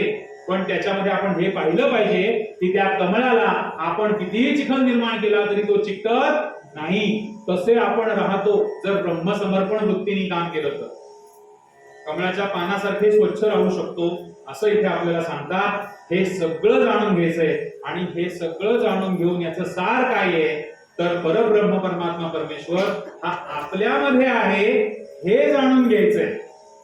मग त्याच्यासाठी आपल्याला धनुष्यबाणाचं रूपक असू दे, वासुपर्णाचं युजा सखाय असू दे, पहावे आपणासी आपण असू दे, नाहीतर यज्ञ संस्कृती सगळी असू दे, आपल्याला याचं साध्य काय करायचंय? आपल्यातच भगवंत आहे एवढं सगळं सांगून शेवटी एकाच बिंदूवर आपल्याला आणतात की भगवंत परमात्मा परमेश्वर हा तुमच्यामध्येच आहे आणि तो तुम्ही जाणून घेतला पाहिजे. सद्गुरूंची सेवा केली पाहिजे. दत्त गोरक्ष संवाद एक आहे, कालही त्याचा उल्लेख आपण केला. गोरक्षनाथ आणि दत्त गुरु यांचा संवाद आहे. त्याच्यामध्ये गोरक्षनाथ प्रश्न विचारतात, कै विधी तुले ब्रह्म कपाट. कै विधी, असा कोणता विधी आहे की ज्याच्यामुळे ब्रह्म कपाट उघडेल? दत्तगुरु तिथे लगेच त्यांना उत्तर असं देतात, गुरुमुख खुले ब्रह्म कपाट. गुरुमुख, सद्गुरूंना शरण गेल्याशिवाय या गोष्टी आपल्याला समजू येणार नाही. तुम्हाला ब्रह्मतत्व जर का जाणून घ्यायचं असेल तर तुम्हाला सद्गुरूंनाच शरण गेलं पाहिजे, जवळ बसून समजून घेतलं पाहिजे. गुरुमुख खुले ब्रह्म कपाट. हे सगळं सांगून झाल्यावरती पुढे अंगिरस ऋषी आपल्याला अजून दोन गोष्टी सांगतात की नाय आत्मा बलहीनेन लभ्य आणि नाय आत्मा प्रवचनेन लभ्य. हेही सांगितलेलं आहे. आधी प्रवचनेन लभ्य सांगितलंय आणि मग बलहीनेन लभ्य सांगितलं. प्रवचनेन लभ्य म्हणजे काय? जो मगाचपासून मी विषय तुम्हाला सांगतोय की प्रवचनातून सांगता येणार नाही, दाखवता येणार नाही, हा आपण समजूनच घेतला पाहिजे. अशा दृष्टीने नाही नाय आत्मा प्रवचनेन लभ्य. आणि दुसरी गोष्ट असं सांगतात, नाय आत्मा बलहीनेन लभ्य. जर उद्या तुम्हाला ही ब्रह्मविद्या मिळाली, तुम्हाला जर असं वाटायला लागलं की मी ब्रह्मनिष्ठ झालो, तर एक गोष्ट अशी पण आहे त्याच्यामध्ये की ज्याला असं वाटेल मी ब्रह्मनिष्ठ झालो तर ते त्याला झालेलं नाही, आणि ज्याला असं वाटतं की मला अजून समजलेलं नाही त्याला ब्रह्मनिष्ठ समजावं. हा त्यातला आणखीन एक गोष्ट आपल्याला या ऋषींनी सांगून ठेवलेली आहे. नाय आत्मा बलहीनेन लभ्य. जो बलहीन आहे, जो दुबळा आहे, त्याला हे मिळणार नाही, त्याला हे सांगायला जायचं नाही. म्हणजे इथे काही असे अटी नियम घातलेले नाही कोणाला हे सांगावं आणि कोणाला सांगू नये. मुळात हे सांगताच येत नाही, मुळात हे सांगताच येत नाही. पण हे सगळं जे आहे ना, हे बलवान जे असतात त्यांनाच मिळतं. जो बलहीन आहे, जो चुका करतो, जो संन्यास घेत नाही, त्यांना हे समजू येत नाही. मग हे बलहीन किंवा बल म्हणजे कसलं बळ आहे? बलहीनांना हे मिळणार नाही. मग आम्ही बलवान आहोत का हे सगळं जाणून घेण्यासाठी मग बळ कसलं सांगितलं? इथे बळ यांनी सांगितलंय अंतःकरण चतुष्टयाचं. बळ म्हणजे शारीरिक बळ नव्हे, मन, बुद्धी, चित्त आणि अहंकार याचं जेव्हा बल, हे सगळं जेव्हा तुम्ही समर्थ बनवाल, सामर्थ्यशाली बनवाल, तेव्हा तुम्हाला ही सगळी विद्या किंवा काय जाणून घेतल्याने काय सर्व काही जाणता येईल, हे समजून घेता येईल. आत्मतत्व, ब्रह्मतत्व समजून घेता येईल. मग आता हे अंतःकरण चतुष्टय बलवान बनवायचं कसं? बाकी सगळे व्यायामशाळांमधनं व्यायाम करून शरीर बलवान बनवता येतं. अनेक त्याच्याकरता काही लोक औषधोपचार घेतात बनवण्यासाठी, बरोबर? मग मन कसं बनवणार मी बलवान? मनाचे श्लोक वाचले पाहिजेत ना. बरं, मानस पूजा केल्यामुळे मन बलवान होऊ शकतो. मानस पूजा भक्तीची एक उपासना आहे मानस पूजा, की ज्याच्यामुळे आपलं मन बलवान होईल. मीमांसा केली, चर्चा केली, वादविवाद केले म्हणून काय बलवान होईल? बुद्धी सशक्त होईल, बुद्धीचं बळ वाढेल. आणि अहंकार म्हणजे आपल्याला जो शब्द वाटतोय तसा अहंकार नव्हे. अहंकार म्हणजे कुठचंही कर्म करण्यासाठी जे बल आवश्यक असतं त्याला अहंकार म्हणतात. अहंकार म्हणजे गर्व या दृष्टीने हा अर्थ घेऊ नका. अहंकार याचा अर्थ work to be force to be work done. एखादं काम करण्यासाठी लागणारं बल म्हणजे अहंकार. तो कशाने शुद्ध होणार आहे? तो आपल्या शुद्ध कर्मानी, जे आपण कर्म करू ना, शुद्ध कर्म, चांगली कर्म करू, त्यांनी तो बलवान होणार आहे. असे जे बलवान असतील त्यांचं चित्त हे आपोआप संस्कारी होईल, शुद्ध होईल. आता प्रत्येकाला माहितीये मन कुठे आहे. प्रत्येकाच्या मनात अनेक विचार येतात. बुद्धी माहितीये, अहंकार माहितीये, पण चित्त कसं करणार हो? चित्त म्हणजे नेमकं कोणती जागा आहे? चित्त म्हणजे जागा कोणती? आपल्याला हे सगळे संस्कार होतात ना आपल्या अंतःकरणावरती, हे संस्कार साठवण्याची जागा म्हणजे चित्त. एवढं सोपं समजून घ्या. आपण हार्ड डिस्क आणि हे सगळं म्हणतो की नाही, अजून अनेक गोष्टी सगळ्यांना माहिती आहेत. चित्त म्हणजे काय? तर आपले हे सगळे संस्कार साठवलेली जागा. अनेक वेळेला आपण चुकीचं वागतो, ते चित्ताला पटतच असतं असं नाही, पण आपल्या इतर इंद्रियांचे काय लाड पुरवण्यासाठी आपण चुकीचं अनेक वेळा चुका आपण करतो, पण ते चित्तात, कारण चित्तामध्ये संस्कारच साठवलेले असतात. संस्कार साठवायची जागा म्हणजे चित्त. हे आपोआप समृद्ध होतं. कधी? ज्या वेळेला या वरच्या 3 गोष्टी आपण करतो, मानस पूजा करतो, तर्क, चर्चा, वादविवाद, मीमांसा करतो, बुद्धी वापरतो आणि चांगली कर्म करतो, त्यावेळेला चित्तातले संस्कार जे आहेत ना हे सुद्धा चांगलेच बनतात. परब्रह्म परमात्मा परमेश्वर त्यालाच प्राप्त होतो. म्हणून सामर्थ्यशाली बना. नायम आत्मा बलहीनेन लभ्य. बलहीन असा जो सामर्थ्यशाली नसतो ना त्याला हे कधीही मिळत नाही. आपल्याकडे श्रद्धा ही लोक म्हणतात की अंधश्रद्धा. आपल्याकडे अंधश्रद्धा कधीही नाही, नव्हती आणि नसणार आहे. आपल्याकडे प्रत्येक गोष्टीसाठी काही ना काहीतरी कारण आहे आणि प्रत्येक आपल्याकडे श्रद्धेच्या गोष्टीसाठी, प्रत्येकाच्या मागे, प्रत्येक कृतीसाठी उत्तमोत्तम ज्ञानपूर्ण भक्तीच आपल्याला हवी आहे. आपल्याला भोळा भक्त नकोय. सेवाभाव आपण अतिशय वाईट शब्द करून ठेवलेला आहे, गुळचट शब्द करून ठेवलेला आहे. सेवा किती महान शब्द आहे माहितीये का? सेवाभाव किंवा भोळे भक्त ही संकल्पना मान्य नाही कोणाला. भक्त हा ज्ञानीच असला पाहिजे. भक्त हा ज्ञानीच असला पाहिजे. ज्ञानपूर्णतेतून आलेली भक्ती अपेक्षित आहे. म्हणून यांनी इथे सांगितलंय नायम आत्मा बलहीनेन लभ्य. तुम्हाला भगवंताची कृपा होणारच नाही जर तुम्ही बलशाली नसाल तर. दुबळे आहोत आम्ही भोळे आहोत. आमच्याकडे बल नाहीये तेवढं. बळ मिळवा. हे बळ कुठे मिळेल? सद्गुरूंच्या चरणाशी हे बळ मिळेल. जर भगवंत प्राप्त करायचं आहे, आपल्याला आत्मतत्व साध्य करायचं आहे, अक्षर पुरुषोत्तमाकडे जो बाण सोडायचा आहे, तो बाण आपल्याला उपासनेचा सोडायचा आहे, तर त्याच्यासाठी आपण बलवान होणं गरजेचं आहे. आणि जर आपण बलवान झालो तर आपला धर्मही बलवान होणार आहे, आपली संस्कृती टिकून राहणार आहे. मन, बुद्धी, चित्त, अहंकार हे जर का आपले सामर्थ्यशाली झाले तरच आपल्याला हे भगवंताची प्राप्ती आपल्याला होणार आहे. सद्गुरूंच्या चरणाशी गेलं ना की कोणीही अशक्त राहत नाही, कोणीही अशक्त राहणार नाही. आम्ही दुबळे राहिलो मग तुम्ही सद्गुरूंना शरण गेलेलेच नाही. कारण तुम्हाला सशक्त बनवणं ही सद्गुरूंची जबाबदारी आहे आणि ते त्यांचे कर्म करत असतात. आपल्याला सशक्त बनवणं ही आपली जबाबदारी नाहीये. आपण फक्त शरण जायचंय. सद्गुरूंची जबाबदारी ते पार पाडतात. ते आपल्याला सशक्त बनवतात. आपली तयारी पाहिजे फक्त.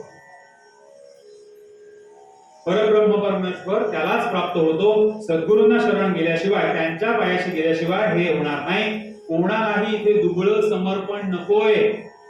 समर्थ, सशक्त, बलवान असलेलंच समर्पण सगळ्या आपल्या सद्गुरूंना आवश्यक आहे आणि ते आपण द्यायला शिकलं पाहिजे.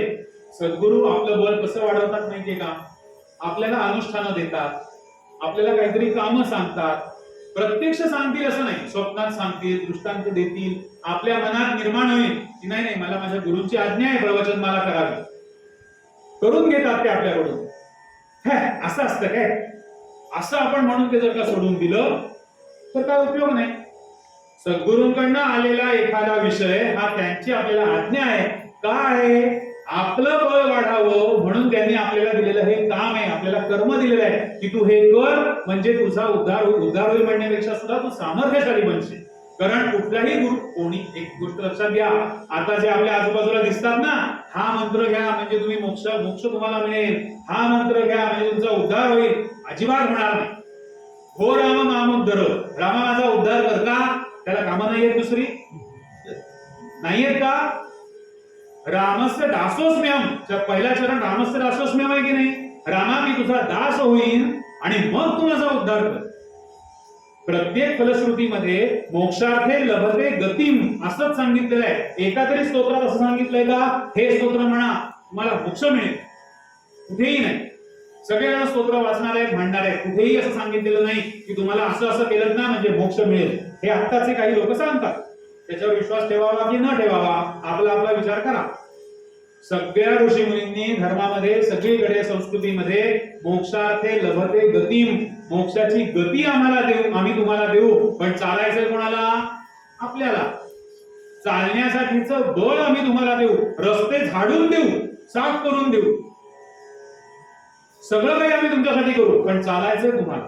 तुम्हाला आम्ही मोक्षाचं ठिकाण दाखवू, पण आम्ही तुम्हाला मोक्ष देऊ असं कोणीही सांगणार, कोणीही सांगत. आपल्याला ते करायचंय. आणि हे बळ आपल्याला कोण देतं? तर सद्गुरू देतात. कधी देतात? जेव्हा आपण त्यांना शरण जाऊ द्यावे. हा ऍक्शन प्लॅन आपल्याला उपनिषद देतात. ऍक्शन प्लॅन म्हणजे काय? हे आपल्याला उद्यापासून करायचंय, किंबहुना आजपासून आपल्याला अशा प्रकारे वागायचंय. शौनक ऋषींनी अंगिरस ऋषींना जो प्रश्न विचारला त्याची अत्यंत अभ्यासपूर्ण उत्तर दिली. काय जाणल्याने सर्व काही जाणता येते हे सगळं सांगताना त्याचं सार सांगायचं झालं तर स्वतःमधला भगवंत जाणून घ्या, अंतर्मुख व्हा. आपले डोळे, कान इतरांचे गुणदोष बघण्यासाठी जे आपण वापरतोय ते थोडेसे आतमध्ये वळवा आणि स्वतःमध्ये दोष बघा. स्वतःमधले दोष, चुका, काल मी उगाचच याला बोलून गेलो, हे काही चुका दोष आपल्याला जाणवतात का याचा विचार करा. अंतर्मुख व्हा. इंद्रिय आतल्या बाजूला वळवा आपल्याकडे आणि स्वतःमधला परमेश्वर बघण्याचा प्रयत्न करा. असा गुरु शिष्याचा संवाद हा जो आहे याला मुंडक उपनिषद असं म्हणतात. मुंडक उपनिषद हा शौनक महाशाल ऋषींनी विचारलेला प्रश्न आणि अंगिरस ऋषींनी दिलेली उत्तरं, अथर्व वेदाचं हे उपनिषद आहे आणि हे संन्यास धर्माचा पुरस्कार करतो. एका तासात बोलण्याचा हा विषय नाही. खूप मोठं उपनिषद आहे, खूप छान उपनिषद आहे संन्यास धर्माचं. आता संन्यास धर्माचा पुरस्कार करताना त्यांनी ज्ञानाची कास धरायला सांगितलेली आहे. संन्यास घ्यायचा आहे म्हणून मला काही जमलं नाही म्हणून मी विरक्ती घेऊन निघून गेलो, बिलकुल मान्य नाही. समज धर्माला बिलकुल मान्य नाही.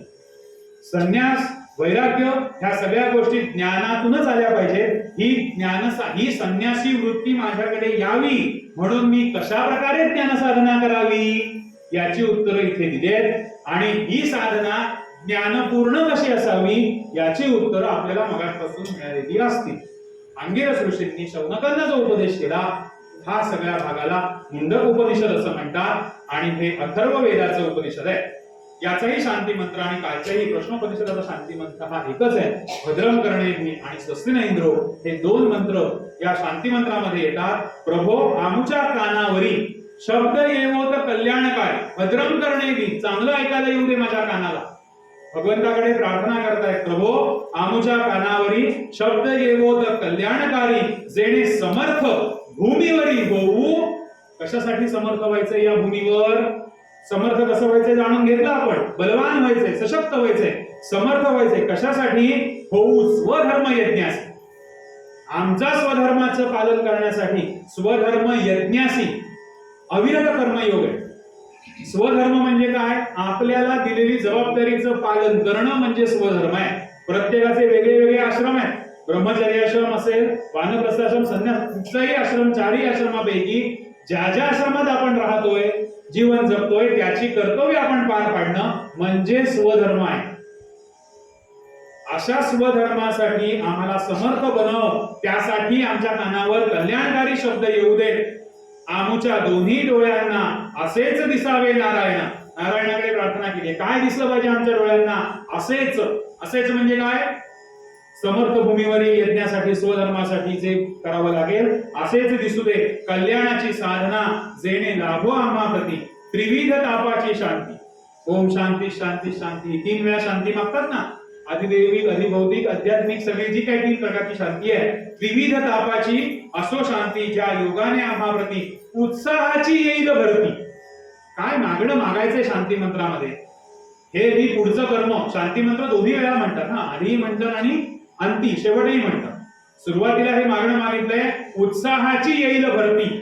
निरुत्साहीपणा नव्हता जो आमच्याकडे कधी. आम्ही उत्साहीच आहोत. आमच्यामध्ये चैतन्यच आहे, पराक्रमच आहे आमच्याकडे. उत्साहाची येईल भरती, साधनेचा प्रयत्न करण्यासाठी आमच्यामध्ये उत्साह येवो आणि त्याच्यासाठी जे जे आवश्यक आहे असे सगळे प्रयत्न सद्गुरू आमच्याकडून करून घ्यावं. या मुंडक उपनिषदाचं वर्णन करताना शरीरावयवी मस्तक, किती महत्वाचं आहे हे उपनिषद माहितीये का? शरीरावयवी मस्तक. जसं शरीरावर आपल्या मस्तक असतं, तेही उपनिषदात मुंडक. जी काही उपनिषद आहेत त्यांच्यामध्ये अग्रस्थानी, उच्च स्थानी हे मुंडक उपनिषद आहे. प्रसिद्ध जो भाग 1 आहे अथर्ववेदाचा.